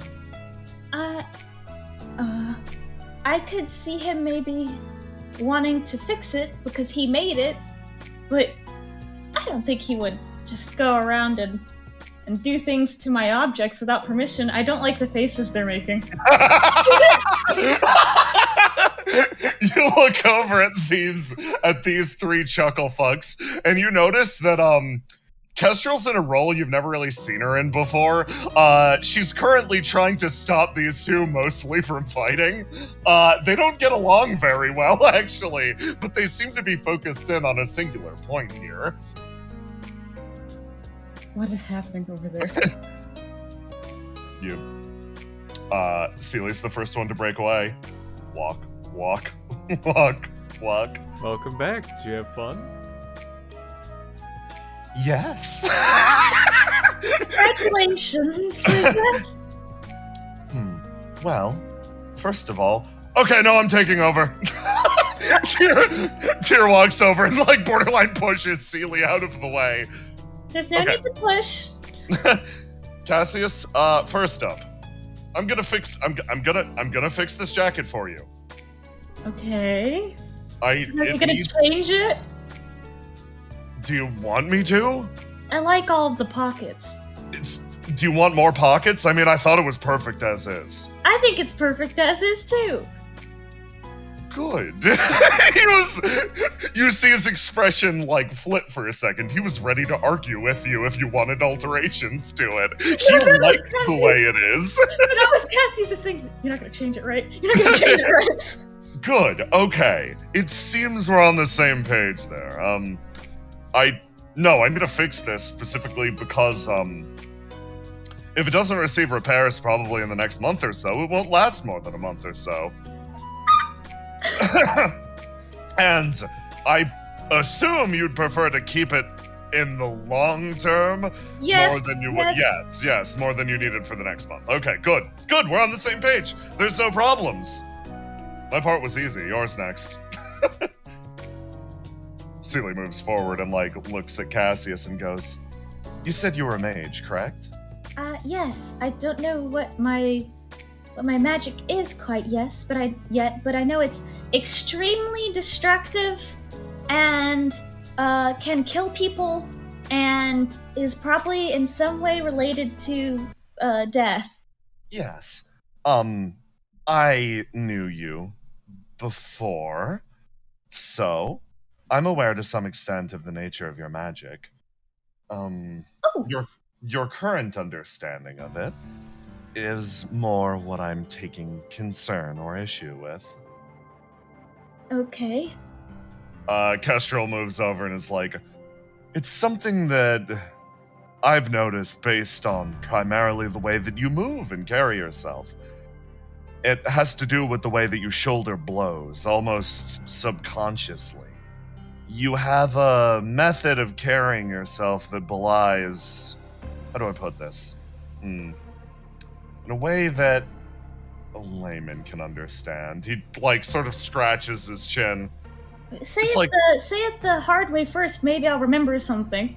Okay, well, for people who are very familiar with magic, particularly magic that aids them in everyday life, or perhaps the way they fight, they tend to lean on the magic in subtle ways. It's funny, Kestrel, as she says this, eyes actually flit over to Skyus for a second before refocusing on Cassius for a second. As a mage's body has changed fundamentally due to the magic that exists within them, they tend to act slightly differently as well, because magic itself is almost like a subconscious muscle that flexes along with the person. They can act and react using their magic in subtle or unconscious ways. You can tell specifically when someone is training, the way that they block with a sword or a shield. You might notice that they hold themselves in a way that leaves a very obvious opening to anyone who only has martial capabilities. It's something that I can pick out very, very easily as someone entirely lacking in magic myself. She looks over and focuses on you, Cassius. You leave openings as if there is an additional ablative barrier that should exist between you and attacks. Simply put, you bear yourself or sections of your body to incoming damage that you could be mitigating with rolls or other motions to reduce impact, almost as if there is something else there that's supposed to be taking the hit for you. That's at least my assessment as a martial instructor. However, I do lack expertise on magic, which is why, looking over to Seely, Seely is like, oh, is it my turn? Do I get to go? Yay. Which is why I wanted to speak to you about the nature of clothing. She gets very close to you. Okay. Is it, I know that some parts of my magic have to do with string, because I can, shoot little strings out of my hands and stuff like that. Apparently I can reattach my limbs using that kind of ability, and clothes are made of strings. Whoa, very cool. Seely seems excited by this prospect. However, no. That specifically is not what I'm speaking of. It more has to do with, your body and your physical health.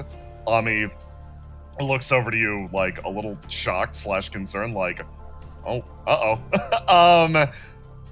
What do you mean by body and physical health? Well, the best way to put it is very similar to what Kestrel said. Cassius, it currently appears that you're leaning on something that you don't exactly possess anymore.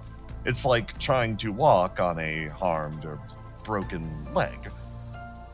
Okay. It will certainly carry you, but to some extent, I am a little concerned about both your physical and mental well-being as you are currently. Oh, okay. Which brings me back to the topic of clothing. Okay. She closes her eyes. She's like, well, consider it like this. Your magic, as it works, is not something that you entirely understand, correct? Yes. Well, do you know about perhaps the subtle or psychological impact of dressing for the job that you want to have? No. I've only ever worn the clothes that I had, and I didn't pick them. I guess I did pick them, but I don't remember picking them or why I did that. So, She looks back at these other two. Those two have a concern about your current level of style, she says, raising two of her fingers. And I, myself, how do I put this? I believe my own style is impeccable already, so I haven't considered other people's styles or methods of clothing. I think I've already reached, to some extent, the level of visual perfection that I can possibly reach within my lifetime. She's so humble. And then she looks back at the other two. However, I do have concerns from a practical angle. Cassius. Yeah? I believe it is important, at least for now, for you to reconsider your self-presentation. Simply put, I think it's important that you dress yourself like a wizard. You could see Cassius she starts like talking, and he's like, and he like they're like they have issues with your style, and he looks down at his clothes like, I don't know, I think these are pretty nice. These are very nice. and then he's like building up to something. He's like, oh god, is she about to tell me I'm ugly? And then she's like, you need to dress like a wizard, and he just goes, For medical reasons, you see. Oh yeah, I can get that. We all know that wizards are typically very healthy and live a very long time. It's true.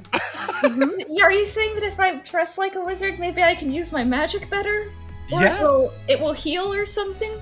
Yes, exactly. You clearly... How do I put this, Cassius? Subconsciously, you are still very much a mage. And there are methods of prodding at one's buried psyche. However, that involves directly confronting memory after memory. If you wish to follow that route, I'm always willing. The doors of my church are always open to you. However, there may be subconscious ways to nudge yourself along in that direction once again. Okay. A more natural healing methodology. For example, my own style of clothing exists to focus me in on personal concepts of what I believe the Olet to be. Similarly, she looks over to Kestrel. I believe Kestrel dresses like an exorcist, or... I like to think I actually have my own style. It's not exactly exorcist, but it does well for me. I can't exactly directly point to the medicinal aspects of dressing like a wizard to become one, but I will be clear about one thing, Cassius. If you're going to be working with us, particularly as exorcists, we would like it if you coordinated with us, fashionably speaking. I'm sorry? I'm sorry that my clothes aren't exorcisty enough? It's this, Kestrel's sweating a little bit. I don't mean to dump on the way that you dress. It's actually rather fetching. I more mean that your clothing, as you are dressed right now, is more functional than flashy, I guess? Yeah, I mean, I wouldn't want to wear something really nice and then rip a seam on a screw while I'm doing something and then, like... Don't underestimate my handiwork, Tyr says, like, moving forwards. Oh, well, I wouldn't want to ask you to make all of my clothes. What do you... What else am I good for? Sealy, like, looks over to Tyr and is like, whoa. Kestrel's like, you're good at a lot of things, too. What do you mean? You're good at many... Yes, you're good at many things. You're a great swordsman, etc. Literally always complaining about how busy you are all the time. Why would I ask you, hey, Tyr, you want to make me, like, several outfits so that I can have nicer clothes? Because this is what I like doing? Okay, Tyr, do you want to make me a nice set of clothes? Yes, I would love to. Thank you. Okay. Well, that was really nice. Why is this framed like an argument? Kestrel looks over at you and is like, and for what it's worth, I'd like to assist, if possible, with the creation of the outfit. I don't know, I think I could add a certain panache to it. Tyr like looks over and is like, okay, I guess. Okay, Cassius, Yes? let's go back to Tide HQ. We're gonna figure out your outfit, okay? Oh, okay, right now? Yeah, of course, right now. What else are we doing? Digging stuff out of a river? Yes? Yes. Anyone could do that. Sam, get in the river. Oh crap. Fawn. Yeah? Blorb, blorb, blorb. Get in the river. Blorb, Hey. blorb, blorb. Fine, you should probably... Can you breathe underwater? She starts rolling down under the bridge. He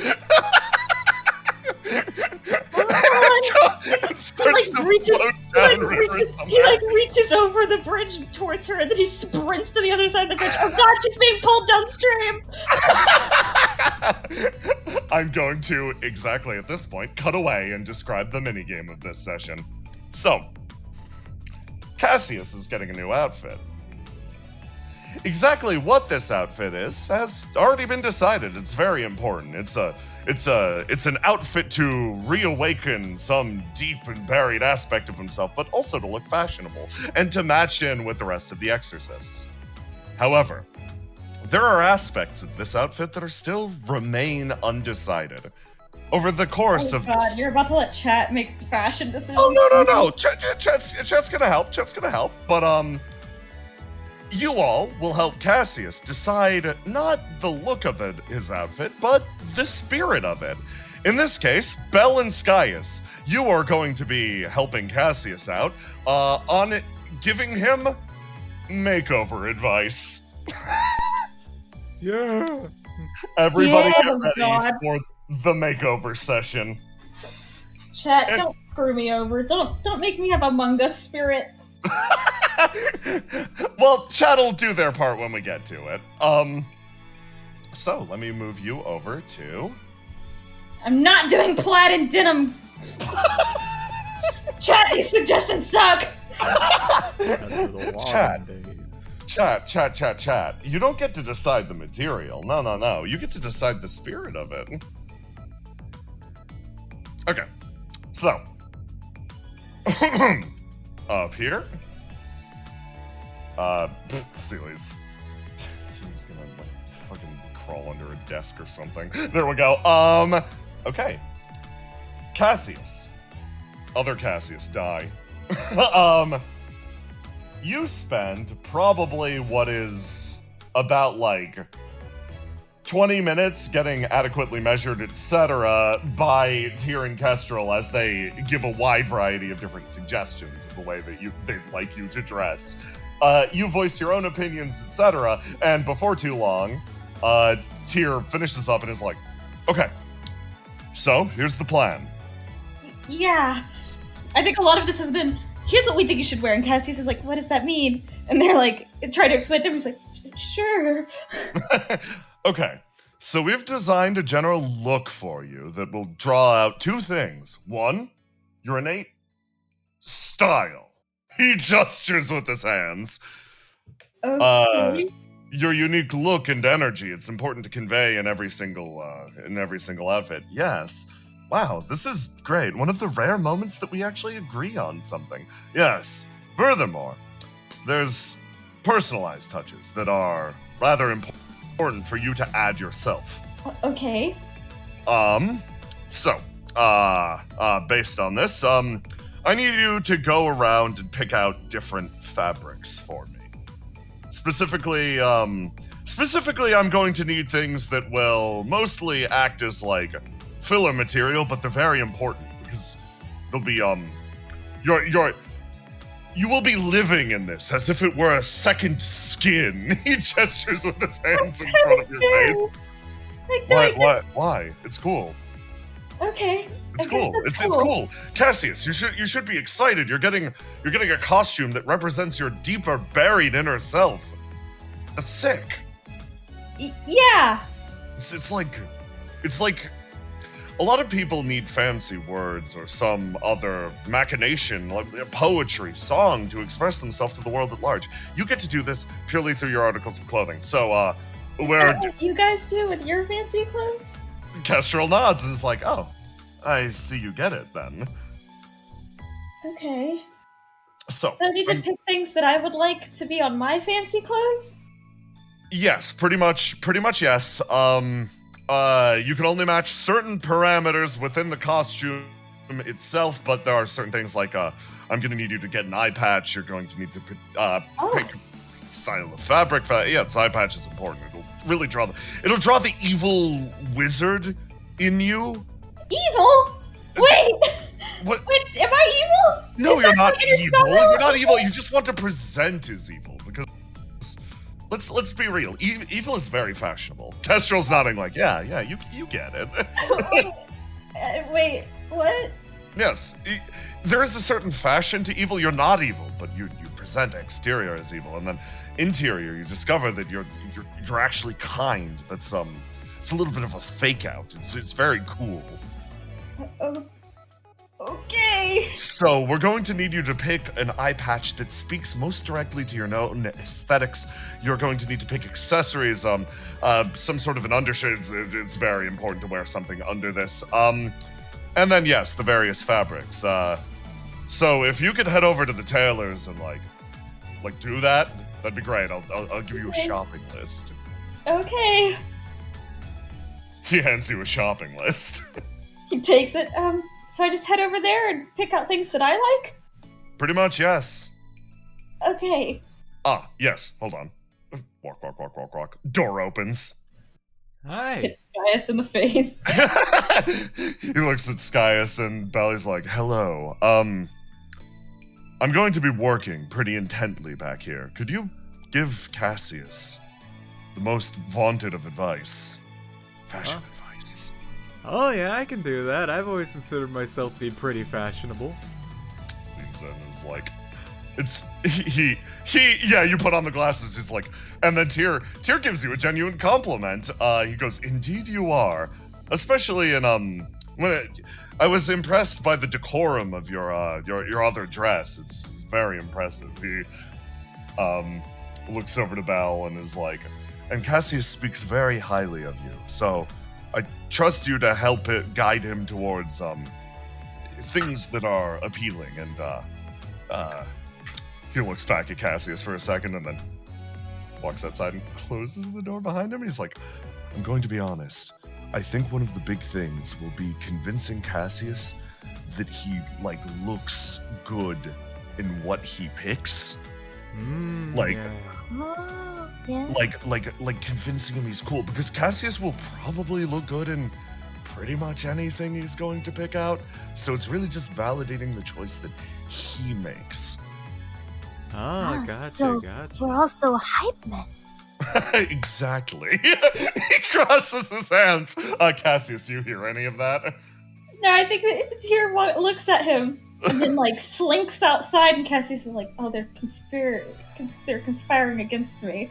So he just walks over and is talking to Kestra, like, "Is my aesthetic really evil?" No. I'm going to be honest. No, not at all. Your normal aesthetic is very approachable. Kestrel says as a terrifying, unapproachable person. Talking to another person who walks around with the fucking skirt up high and the big scary cloak. But I think leaning into this could be good for a change. Honestly, primarily I think you'd pull off the look. Okay. So if you don't like it, you don't have to wear it, obviously. If it doesn't match you, then just change the costume. But I'm going to be honest, I think you could stand to wear, how do I put this? You looked very good in your jacket, but I think even more black would be really cool for you. I did wear black for veils. Oh, very nice. So yes, did you like that? Did you like how that felt? I did. And Arch and Dodge thought it looked really cool. Well, then we're going to get along great with this. I think you're going to love the look. Okay. Tyr opens the door and is like, well, they're ready. He steps out of the way. Alright, I'll see you guys later. Hey, Cassius, you ready to go? Yeah, I need to go find an evil eye patch. Oh, gotcha, that'll gotcha. be excellent. Also, not as hard as you think.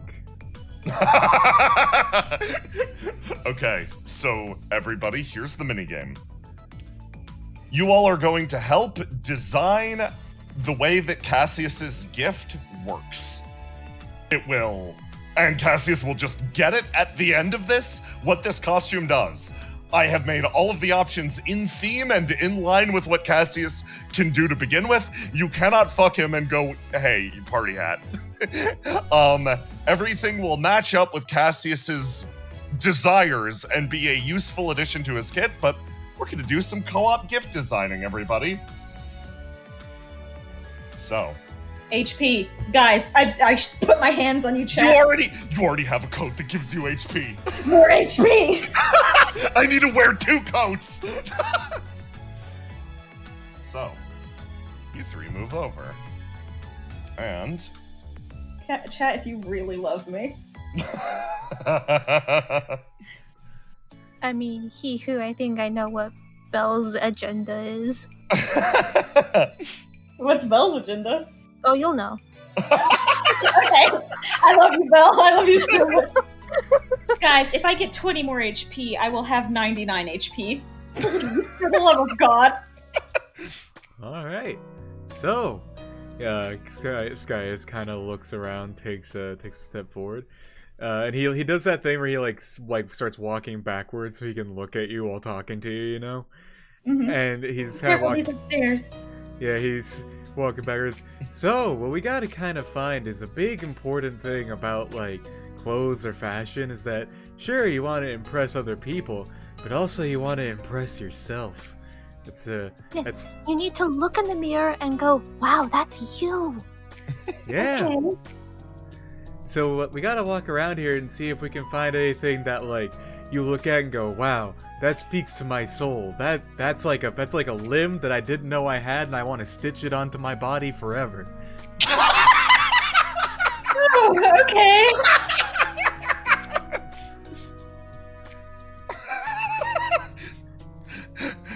You all gonna poke around the store for a bit? Yeah. So, here's how this minigame is gonna work. As you start to poke around and look at different items of clothing, you'll pick out different fabrics, etc. Let's start with the base. Let's start with the base fabric. Cassius, you move around the store and you pick out you check out different fabrics that speak to you. Kestrel said black, so you're mostly just choosing between different black fabrics. And by the end, you work your way around and you hold up 3 in front of you. And here's how we're going to manifest this choice. Your 3 options. 1, each appealed to you, echoing with a slightly different voice. The first one, let me grab this.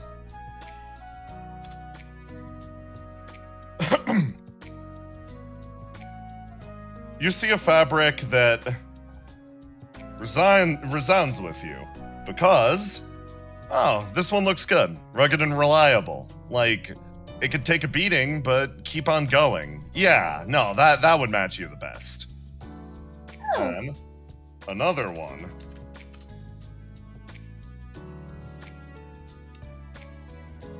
Is this one. You pick up another piece of fabric and another voice resounds.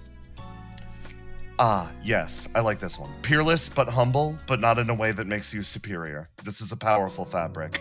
All of those, anyone who looks upon it will respect you. And then finally, this is for your very first choice. You're not. No! Okay, I like this one because it indicates something deep and profound inside the person's soul. It makes you like an evil poet. It has the energy of like an evil poet. Like you have a soul that's burning inside of you, but it's like a little messed up, but still cool. So, it's up to you 3 to come to a decision, and ultimately it's Cassius's final decision of reliable and rugged, insurmountable yet humble, or poet but evil. I love you, Tina. I can't do this. Well, these are all pretty good He choices. holds them up to you two, like, which one do you guys like? Oh, well, I have to say, evil poet vibes, really interesting. I'm not too sure if you give me evil poet, though. We want evil wizard. Poets and wizards, they're mortal enemies. They cannot coexist. That is true, yeah. So we're vetoing evil wizard then, or evil poet? We're vetoing that one. Well, we're not vetoing it. We're looking for your soul read here. So Yes. Skyus rubs his chin a bit. I guess a question would be, like, a good question I always like to toss out is which one when you looked at immediately spoke out to you like a slap in the face. Maybe because it was the first one, but he holds up the, like, thicker, more reliable one. Ah, gotcha. And Skyus kind of like, Also, I like this one too. He pulls up the second one. Skyus kind of leans in a bit, and he rubs his chin. Well, I guess the question would be, which one of those would you feel comfortable with carrying the weight of the rest of your life?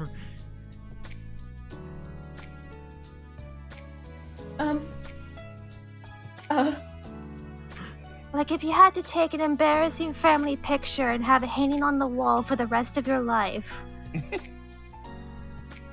Which one You would you willing be to comfortable? shoulder that? Which one are you willing to share that burden? Which one are you comfortable putting up the fake bunny ears behind? How do you know about those? Why are there bunny ears? Well, you know. They're not even bunny ears, they're cat ears. Huh? Skyus accidentally uncovering one of Cassius's deepest buried secrets. I didn't know about the cat ears. Me neither, I'll be honest. Noctua gave them to me. I see. Well, that's fun. Do you like those? Which one of those speaks cat ears to you? No, I don't like the cat ears. I don't like the cat ears. Okay, here's what I'll do. We'll hold the fabric up, and then I'll put, like, little cat ears right next to it, and then you can smile or frown at them. No, that's a great not the idea. cat ears. I don't want anything to do with the cat ears. Cassius is sent to a place. The cat ears are one of my greatest regrets. Oh, actually. That was last year. Skyus actually kind of, like, points you towards the giant mirror next to you. And then he, like, drapes each one over you in a different spot. He's like, alright, compare here. Which one of these do you look at and go, yeah, this makes me feel comfortable? Well, maybe the first one? It kind of reminds me of my old coat. Oh, okay.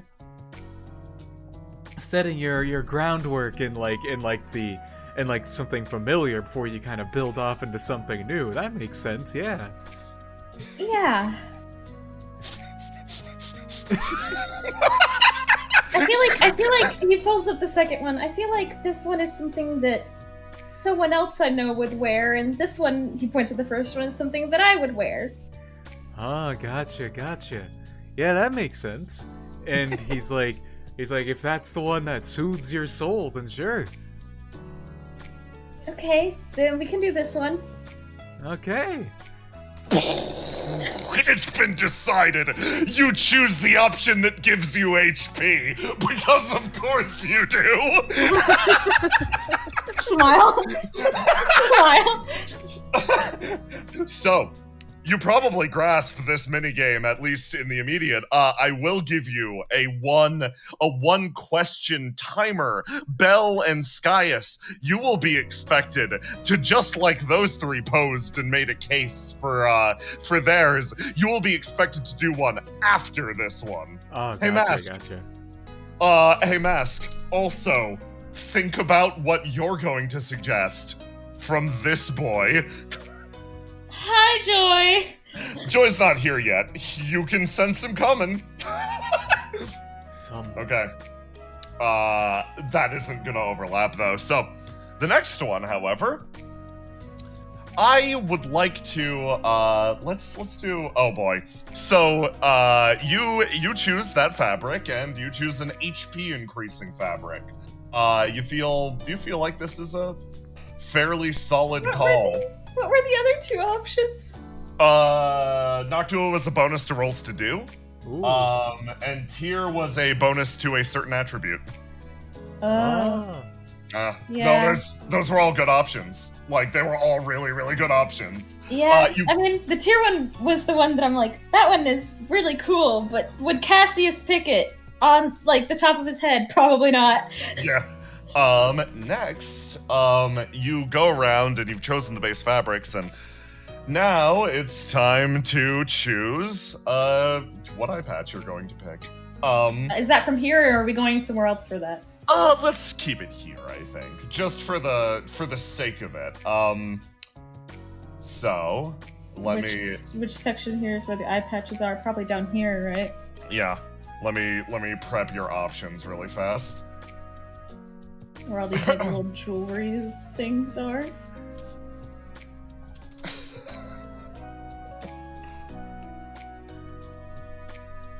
And...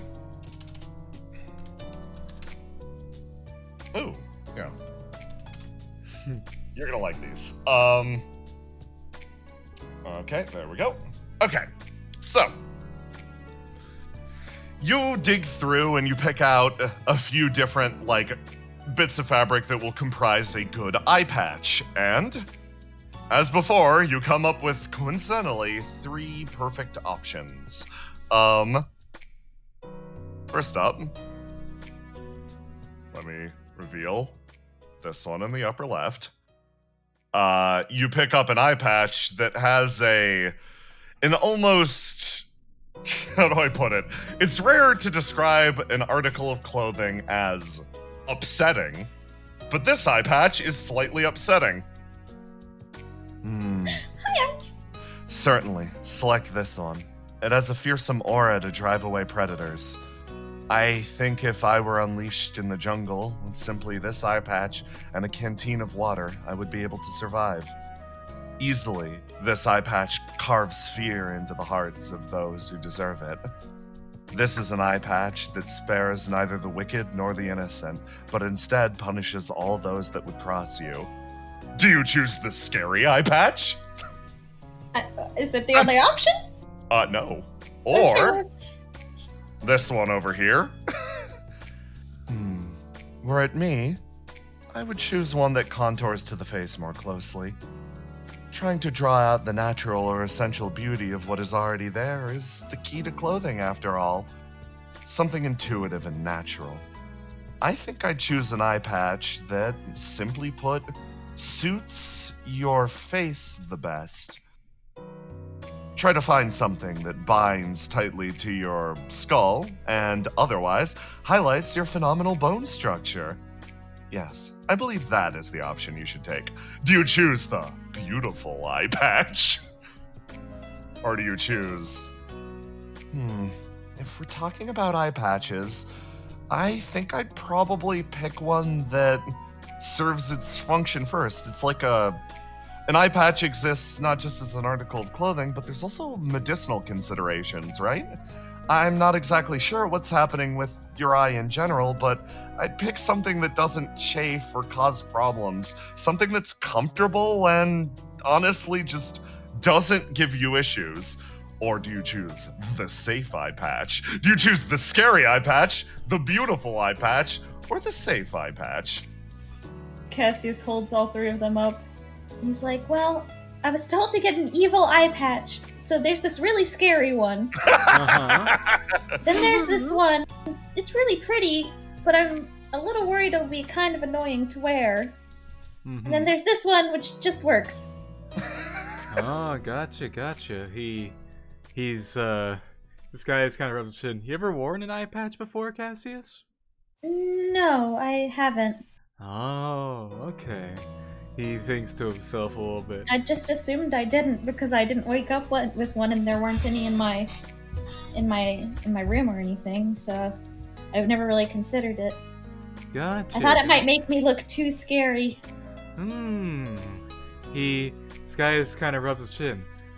Well, you may not want to up your scariness factor, but would you be interested in upping your, he like kind of wiggles his fingers in the air, coolness factor? I guess isn't that like what everyone wanted from this? Alright, I guess you're right. Which one of these is the coolest? Skyus kind of leans in and looks over at Belle. Well, what do you think? You're the one who seems to have some face covering already. Yes, I am familiar with this aspect of clothing. Does your mask chafe at all? Oh, I don't feel anything. Right, my bad. Oh, that's alright, dear. Everyone forgets. Even I do sometimes. But if we're going for villainous but approachable, but also there's a heart of gold in there somewhere, I have to say, probably the beautiful one would fit the closest to that. Okay. That How do you is feel true. about that, Skyus? Skyus kind of thinks about that.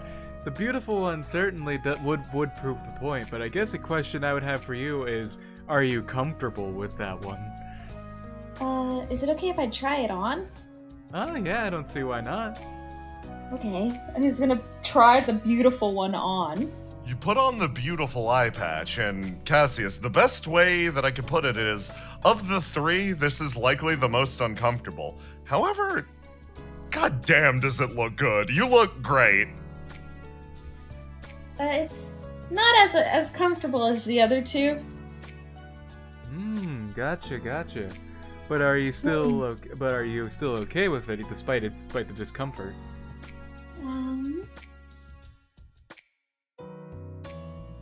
What does that mean? So, the best way to put it is you now need to decide at this moment, does Cassius prioritize comfortability or perhaps the self-affirmation that you'll get from looking fucking incredible? Like will look good in an eye patch no matter what is your big discovery of today, Cassius. Do you push this to the limit and go, I am embracing hot boy summer? Or are you like, I want something that will not flare up or bother me or irritate me? Or do you want something that strikes fear into the hearts of your enemies? You know. No, I don't think he wants the scary one, because one of the big things here is he was told to be evil, and he's not sure about that. But I'm trying to read that roll to die I made, and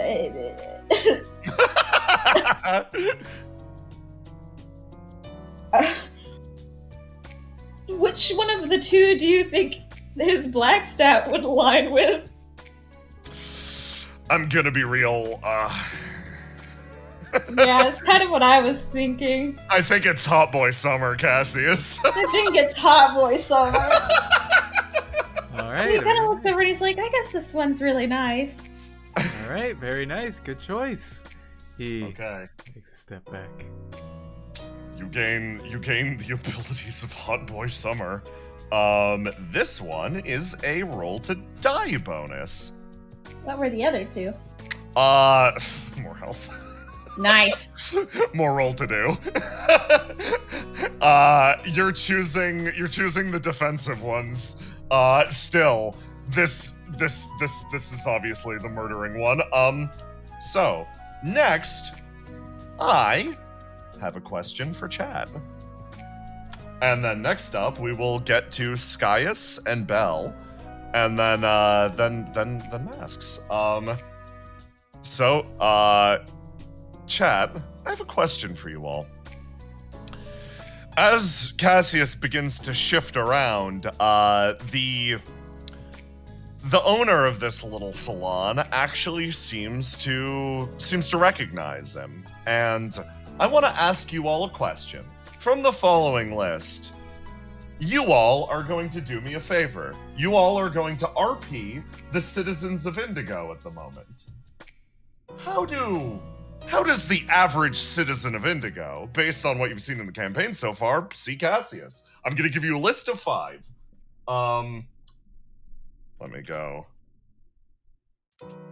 Oh, I know what option they're gonna pick. You guys are gonna betray me. How does this public citizen view Cassius? Option 1, hero. Option 2, dreamy. Option 3, scary. Option 4, maybe a little bit of a himbo. Oh, that doesn't fit. Slight himbo. And then... Yeah, no, I'm gonna go with those. Mostly because the last option would have only unlocked if you'd chosen evil options for your first 2. The last was going to be evil wizard. But it I'm going to set this for 1 minute. There you go. Oh. How does this public citizen view Cassius? This isn't representative of the city as a whole, but like, do your best shot to put yourself in the citizen of Indigo's shoes. You see Cassius running around, how do you react? Do you go, oh, that's a hero, that's a really cool guy? Or, that guy's really scary, he's got that look on his face, or he's kind of dreamy though. Choose wisely. You will determine if Cassius gets to eat tonight or not.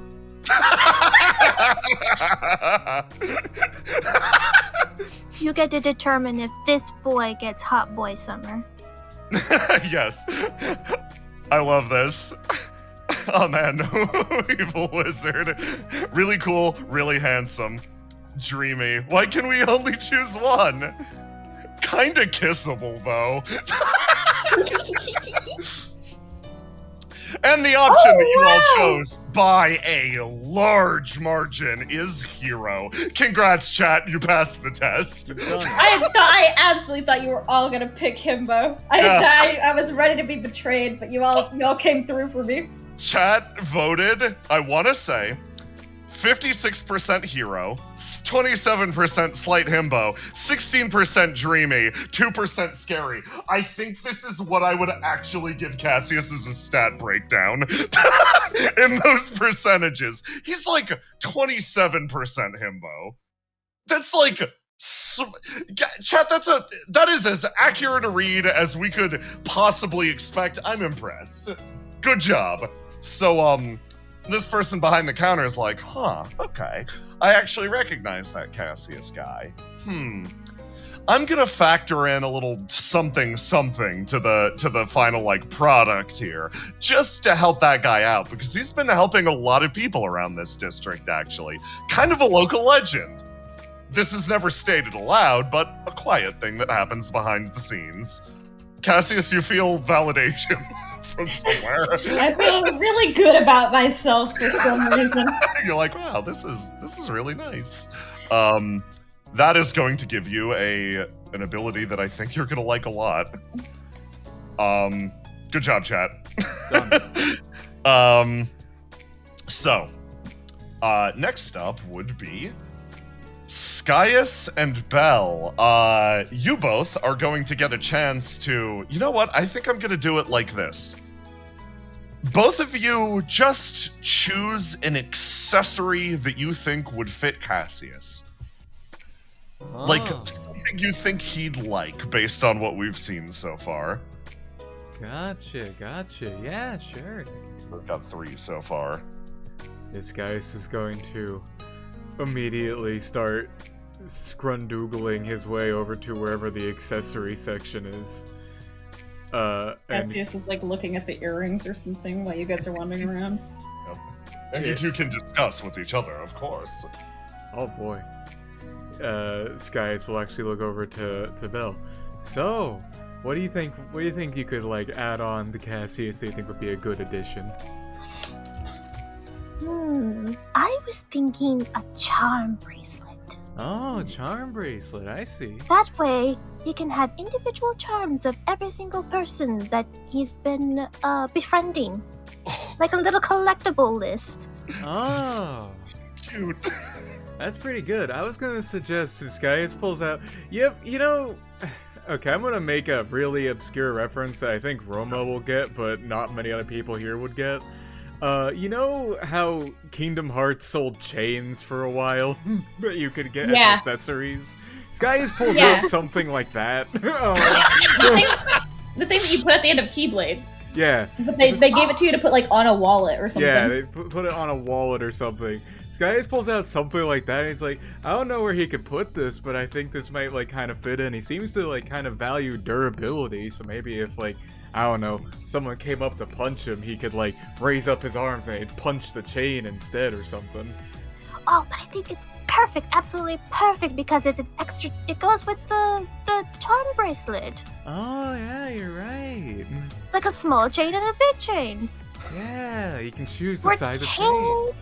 We're chaining fashion. Love the makeover episode. This guy's like kind of looks and says, yeah, I think this could work. I think these are both good options. Right. Excellent. I think if that's the case, Operation Accessorize is a go. Alright. This guy starts heading down this way. Hey, Cassius! What's that? You find anything good? I don't think I have my ears pierced. I just thought some of these were kind of pretty. Oh, gotcha. Me and Belle actually found some pretty fun things. Oh, we might be try out. You want to go first, Belle? Oh, sure. Thank you. Well, dear, I thought it would be an excellent option to show off all of the beautiful friendships you have had. So, I thought maybe a charm bracelet. Oh, that's cute. That way, you can have little charms that represent all the people that love you. But then you can hide it away secretly, so you no one can ever know. Okay. Because you're supposed to be evil, remember? Right. He nods. So it's like a hidden thing. It's a hidden part of your tragic backstory. Yeah, my tragic backstory? Oh, yeah. Everyone got at least a little bit of one of those. Every good villain has one, dear. Yeah? If you don't have one, we'll make one up. Okay. I'll get right on it. Okay. And then what I found that I think might be pretty good, he unveils his dumb anime weeaboo chain that he found. He's like, yeah, I found this and I thought it was pretty cool. I was thinking like you could like wrap it around something to like help you deflect blows or something, but then when I was walking over here I thought, oh man, imagine like someone falls off a bridge but they're like just barely out of your reach. So you send it down like a whip for them to grab onto so they don't die or something. Oh, wow, that's really cool. Oh my god, Cassius, do you accept these two accessories? Well, I don't want to screw Mask over and not let Mask. Oh no, Mask is going next. Okay. Yeah. Yeah, sure. Okay. In this case, the chain will grant a +1 roll to die bonus, and the charm minigame will give you the ability to swap charm bracelets with other characters, which will grant you a nominal bonus. Okay. So I'm going to put this on this. Your evil wizard. I like it because your evil wizard cloak, when you equip it, is going to make you a roll to die monster. Never do anything to me, ever. Never do anything to me ever, says Cassius. Never touch me. Don't do it. But I will make you do it. And so, finally, last but not least, Mask, I'm going to put you on, I'm gonna put you on for a fucking prompt. Get ready. Here we fucking go. So, finally, you work your way around to the final little bit of this project. You need to decide exactly what sort of thread they're going to use for embroidery here. You've decided on the color already. What it comes down to is the spirit. and a few voices chime up in your head at this exact moment. First of all, we're going to go in this order. This one. This embroidery is actually pretty subtle. You're probably not going to see it unless you're looking for it. But it's comfortable and grounding. You know, it's the kind of thing you could run your fingers over and always find your way home. Damn. Fuck. Next is this one. This one's brighter than you might expect. It's like there's a glint to it that causes to catch people's eye, but something about it just makes you happy. Like, you know that this is channeling the truest part of yourself and just making it shine so everyone can see it. It might be flashier, but you also, you know, it's you, and that's a good thing. Oh, that rules. And then finally, practicality is more important when it comes to clothing than any other factor. That said, I'm sure this has some sort of aesthetic appeal, but in its orderliness, in its inability to fray, in its practicality itself, the appeal lies, even aesthetically. This will bolster the fabric it is stitched into, even if it is not particularly beautiful. excellent. So, your final choice. You have a choice between the guiding line, the self-expression line, and the stability line. Oh. The guiding line. You No slam- doubt. You slam that one. Okay, yeah, enjoy. Okay. Me Jane, looking. Yeah. You know. Yeah. You know. Yeah. Oh! So, you're gonna pick that one. Easy. You've successfully constructed your outfit. You've managed to get all of the pieces you need. Okay, I'm gonna go buy it from the person. No. You go buy it, and yeah, you come back to Skyus and Belle, pretty much ready to rock. Okay. I keep opening my character sheet. Did you get everything you Alright. think you need? Yeah, and I got the extra accessories you guys picked out. I hope they like them. It'd be kind of upsetting if I got them and they're like, this doesn't make you an evil wizard enough. Well, if they don't like them, Sell them on the idea of Chain Wizard. yeah. And if they don't like them, you can always hide it away, and it can be your little secret. After all, Yeah, every that's wizard has their Like the villain you're secrets. supposed to be. Yeah. If they're like, no, this is bad. If I say, actually, they're good and you can't stop me, that's very evil wizard of me, I think. Oh yeah. Yes. See, now you're thinking in evil. I'm so proud of you. And He if, they, smiles at you, Belle. and if like Tyr challenges you to combat or something, you can defeat him with that chain. Cassius laughs, thinking of the image of him just like smacking Tyr upside the head with a chain. You laugh considering the image as you head back to Tide HQ. Let me move you over to the map. No, chat's asking what guidelines does. Oh, I've got to decide. I was solid at improving the rest. Guiding line, I'm gonna decide. You guys will, because like the other two, I'm like, oh, those are straightforward stat boosts. That last one, I'm like, that's an ability. I just don't know what ability yet, but I'll figure something out. We've successfully made a gift together, chat. Good work. Grand total at the end, we are looking at plus 5 HP, plus 2 roll to die. Or wait, yeah, plus 5 HP, plus 2 roll to die. Hero. The bonus from Hero is the one that Roma would want the most. Once per session, heal a wound. Oh, And what's then- up? And then you have your little charm trading minigame. There you go. Unstoppable? your evil wizard costume is very good. We've designed this together. Good work, chat. Oh my god, I get plus 5 HP. Hold on, how much HP? Cassius has like a metric shit ton of HP right now, doesn't he? You do have a metric shit ton of HP. Yeah, I have 84. If I have 5 more, I'm like 89. Yep. 89. I'm getting really close to You're 99. getting really close. Yeah, you could have got 99 off of this, but then you wouldn't have the cool abilities. Yeah. So I think getting to heal 1 wound is worth it. yeah, no, that was the strongest one I mixed in because it was up to chat's decision whether or not you'd get it. So I'm like, oh, okay, cool. Everyone agrees. Let's roll. You come back to Tide HQ. And you wind up dropping off the goods, and in here, these two furiously work away, and you chill outside. Oh, did you have fun, Cassius? Yeah, do you guys want to go sit downstairs and wait for them since we're not allowed to go in there? Sure, why not? There's just a table down there, so I thought... You head downstairs. I sling myself over here to the... Guy's about to look To this. over. And as Celia wanted to come out from underneath this, but she has done it on her own, I see. Yes. Move you over there. I think Cassius assumed these two were coming.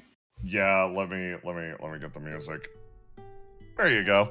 Y'all over here, you go downstairs and then upstairs onto this map, and you chill out in an area that I've wanted to show off literally forever. Okay.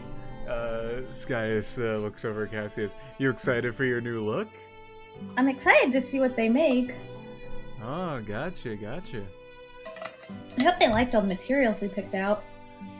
Oh. I mean, if they don't, screw them. Yep, just like we said before. He, kind of like, he makes the, the face.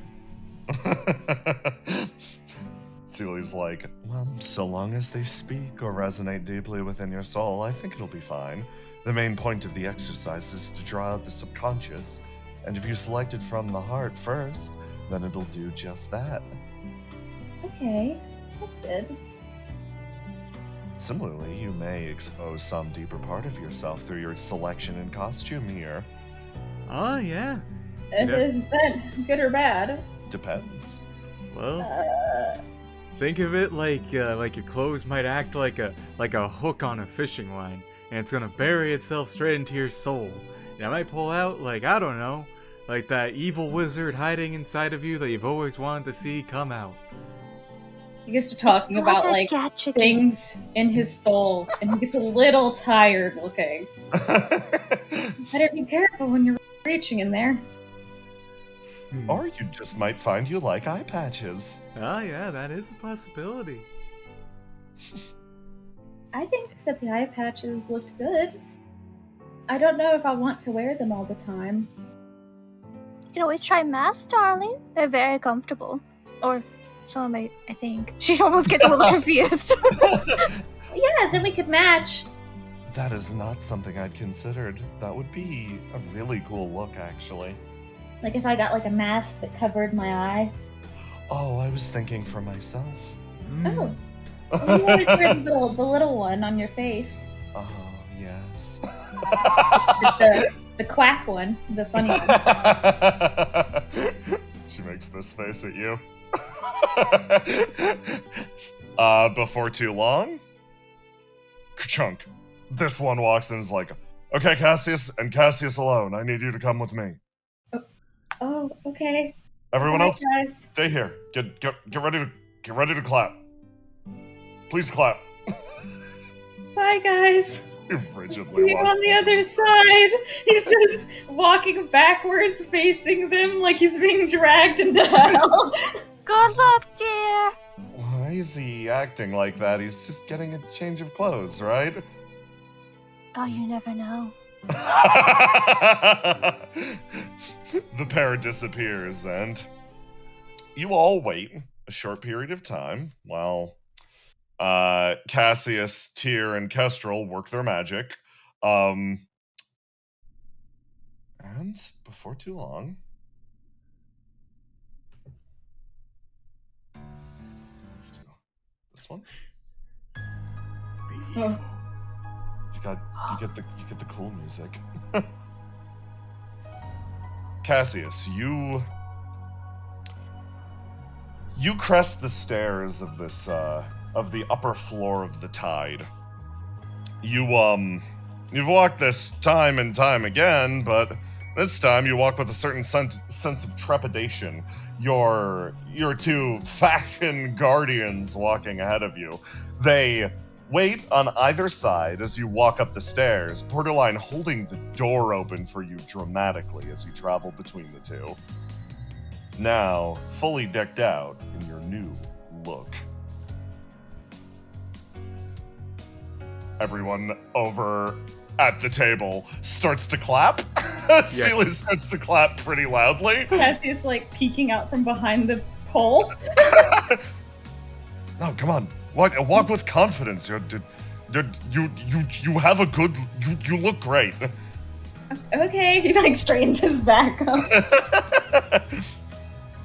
So, Alright, really walk not okay? how do you feel about it? How does it feel to move in? I think it's cool. I haven't moved in something like this. He kind of like wiggles his like arm a little bit with the like half coat on it, and it's like, so it might take a little bit to get used to, but it should be fine. Excellent. Tyr sits down looking pleased. Kestrel walks over similarly and is like, we really put our all into that, so I hope you enjoy it. Oh I yeah, think it's really fantastic. cool. Beautiful, dear. Thank you. Oh, it's very good. It does have a certain energy to it. Yeah, we were going for evil wizard, I think. You look more like an exorcist. Oh, is that close enough?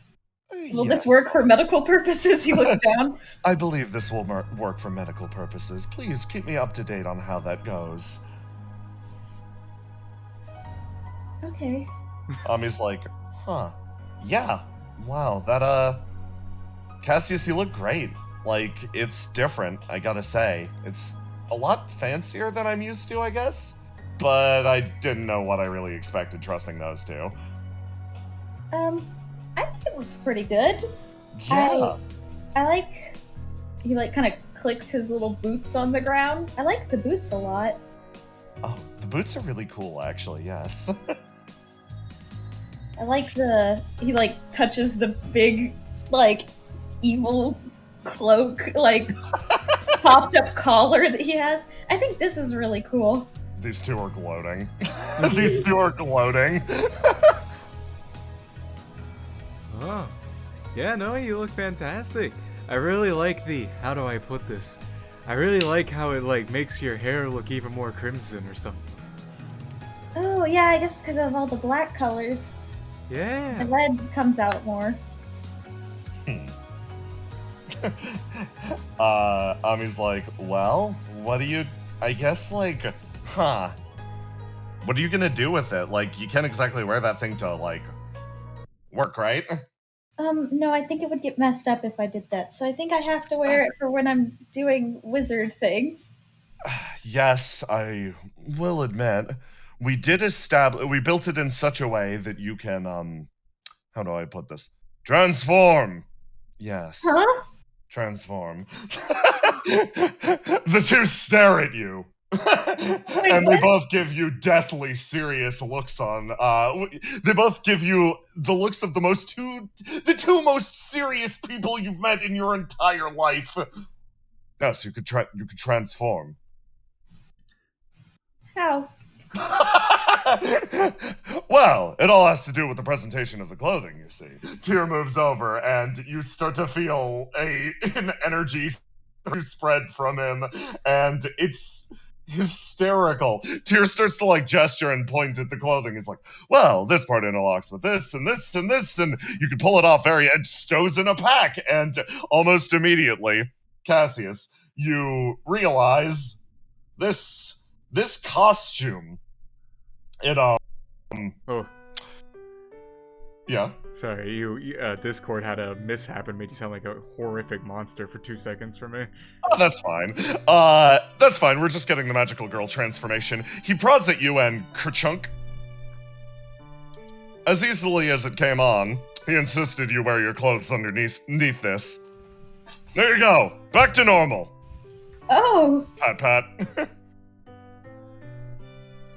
okay. Functionality was a core focus of us here. If Exorcist business ever manifests, all you have to do is quite literally throw the costume on and it'll work for you.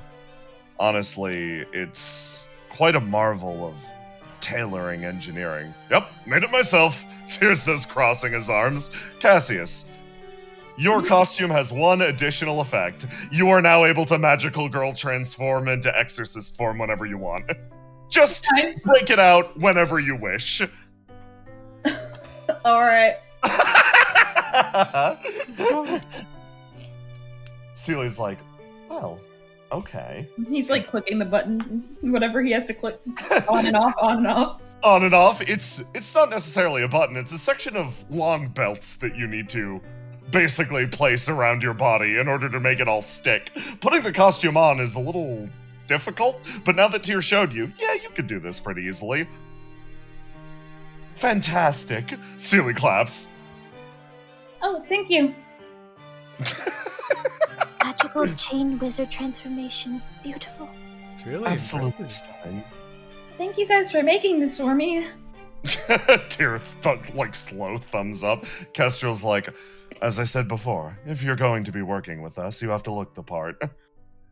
Well, I think we will match when all of us are together. Mhm. Except for maybe Fonder, because he has the big scary mask, but... Yes, by the way, don't try to put Sonder in a costume like that. He bites. I know, he's bitten me before. Thank you for not biting, Cassius. Why would I bite you? That's a question I ask myself every single day. He blinks. Wait. Huh? And, Kestrel's just like, I feel like we're getting slightly off the point. At least for now, we'll be repairing your coat to the best of our abilities. Our abilities? Since when are we partners in this? Since I was responsible for designing about half of that costume. It wouldn't have transformed without your assistance. Exactly. Cassius, I assume you don't want your coat to transform? No, I It like has it to how it remain is. exactly the same. It's fine. You don't have to change it. You can't improve upon perfection. Yeah, I really like my coat. Well, I think in time you'll start to appreciate the costume you're wearing now. Yeah, I will, for sure. You guys Yes. worked really hard on it. Yes, we did. Kestrel's getting self-conscious. It's nice. Now I have two things that I really like to wear. That floofs the bird's feathers. She walks it back and is like, good, okay, great. Well, in that case, I believe my business here is concluded. Oh, wait, Font's still in the river. Yeah! Kestrel scoots out in that direction. Oh. Should we go get Sam? Yeah, Sam's probably all pruny by now, huh? Stands up, starts to move. I wonder what treasures they've found. Why don't we head back? We can show Vaughn and Sam my new outfit. You go and do so. And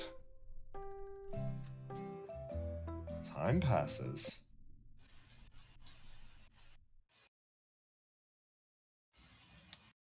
Let me move somewhere else really quick. Can we take a small break? This is the very end. Oh, okay.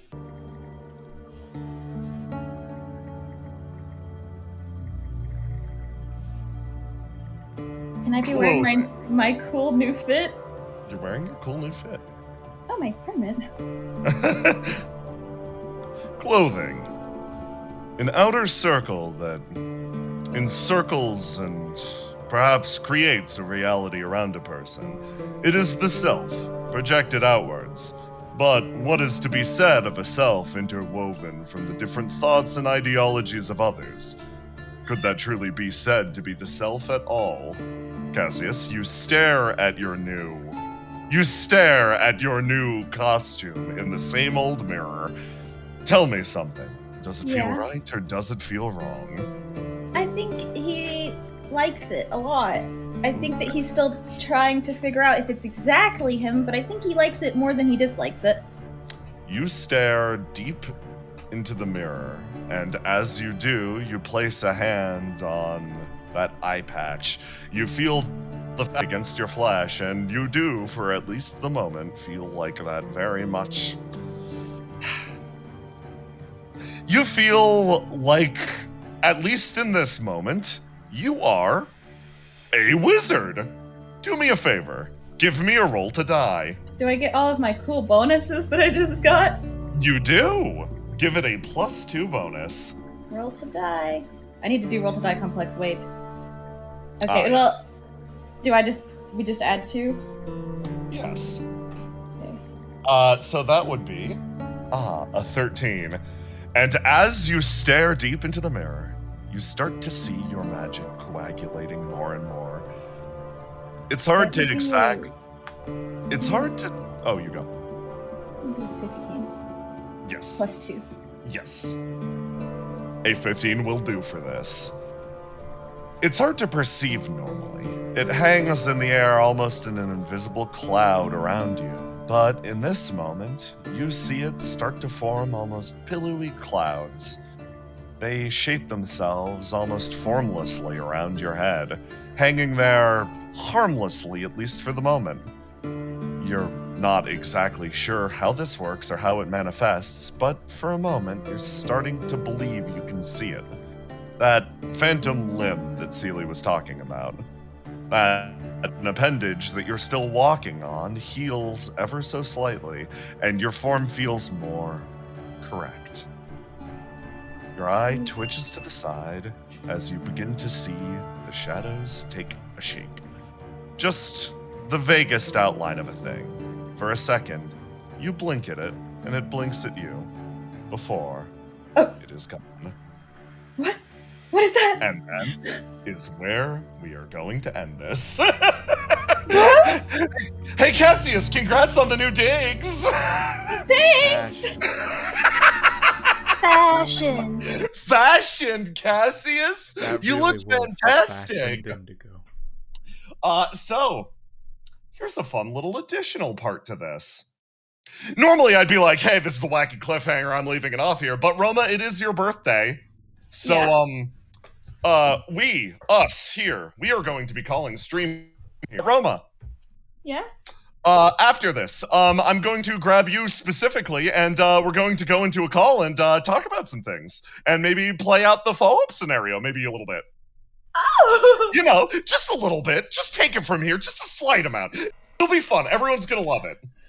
Okay. It'll be fun. We're gonna have fun. We're gonna have a great time. But for now, hey chat. You all drew fan art, Yep. which we should definitely look at. Let me get that all set up real quick. Someone send me an Imgur link, please. Hey, chat. Yes, I've got you.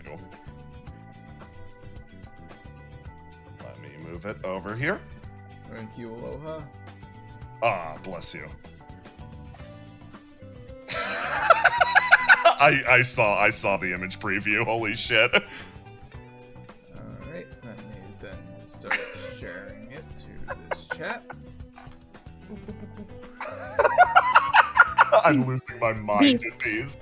B just send a whip. B just send a whip. B just send a whip. Send a whip, you can do it. Send a whip, and then we'll look at it when you're done. But that way, it'll be on the recording. Yeah.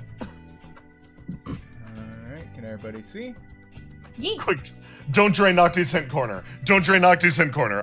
Yes, I can. Alright, very good. Alright, now let me get my fan art screen up.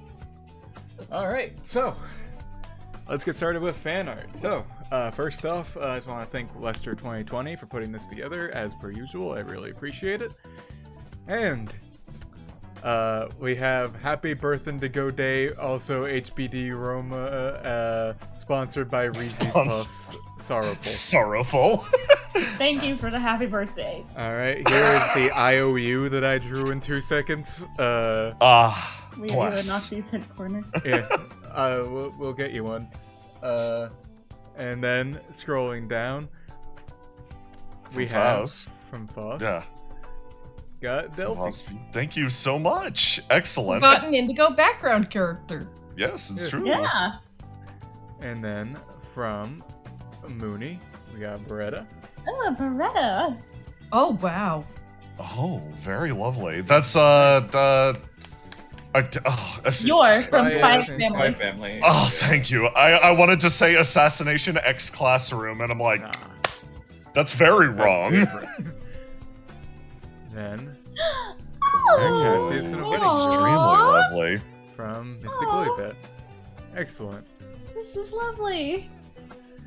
And then from Nervous Dragon, a whole Holy fleet Christ! of their All works. of their little Your- guys. Your work has been so incredible over the last question mark period of time. Just amazing work. Seeing this always makes my day brighter. You're doing great. Yeah, it's really good. Then from Monster 2020, happy birthday, Roma. Thank you. It's in a box. Aw, happy Oh. birthday. He's in a box. And then also from Monster 2020. And then from the 20 Warehouse District. yeah. Yeah, that's where they put the Ah, gun. excellent. And then Selif. Kira's Aw. Dragon got a little self.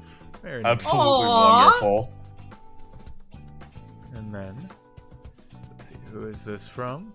We get from A Poor Fool. Oh, Daring Nice, with Daring. Cassius and Noctua. yes. Full Excellent. power. That's your mech. Our mech. Large daring way. And then from Behemoth. Oh my god, so good. Aw. Very nice. And then from Kay from a Twitter page. They got a Cassius. Aw, And they this have- is So good. lovely. They have a little So message nice. down here as well. Oh, thank you. Nice. And Hour with Tide, which one are you? From Bram. Are you truck freak? Crazy ass. Arp here. Or the fighter. Droog. Or the fighter. Uncooked shrimp. And from Pick. Oh, look at him. There's so many. He's so little. Yeah. Aww. Excellent. And then also from Pick. Nothing bad so ever happy. happens in Indigo. He's so happy. Nothing bad ever happened. Nothing bad Nothing ever bad happened. ever happens. Never. Never. And then from Monster 2020, Mecha Our Daring mech. Way. Oh, I fucking love it. I love the head Has the little shapes. pilot seat. Yes. I love it. I love the big ball shoulders too. Good shit. Good mecha. This is so good. And I then keep having from to Pick, pause. Rolling Synchro mode. No! We'll be right back. Alright, now let me really quick refresh the page. There should be at least one more. Oh, Oh, Yeah. yes. I keep hiccuping, for which I apologize.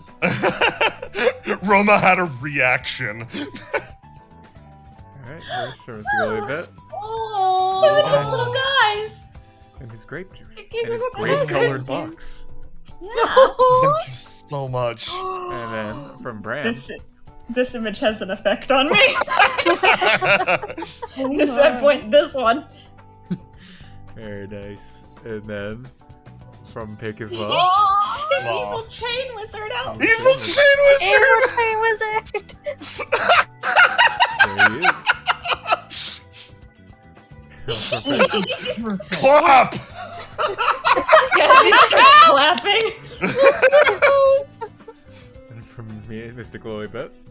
I really like how you did his collar. I love it, and the fawn is so cute. That's his little buddy. Hiding in Low-key, my favorite line of the session. Will this work for medical purposes? literally walks up looking like a vampire. Will this work for medicinal purposes? And then from B, we got a whip. This is I see. B, this is going to be so good when it's finished. Holy shit. Yeah, I can see. Holy good fuck. luck. And then from us 2020, set sail. There she goes. Let's help Cassius. Alright, do we have anything else? Or is that it? I believe that should be all. Let's see. I think that's all of it. Alright. Yep, looks like it. Okay. Excellent. So, thank you everybody for coming out. Thank you for watching along. Thank you for all of the gift subs, donations, etc. Y'all are like absolutely the best. We'll keep you updated on when Forgotten Indigo is coming back. You all will definitely get some big ass streams related to that. I can't wait for that day, and honestly, this just makes the wait that much harder. I'm gonna be real. This shit was great. I miss this and miss you all a lot. Yeah.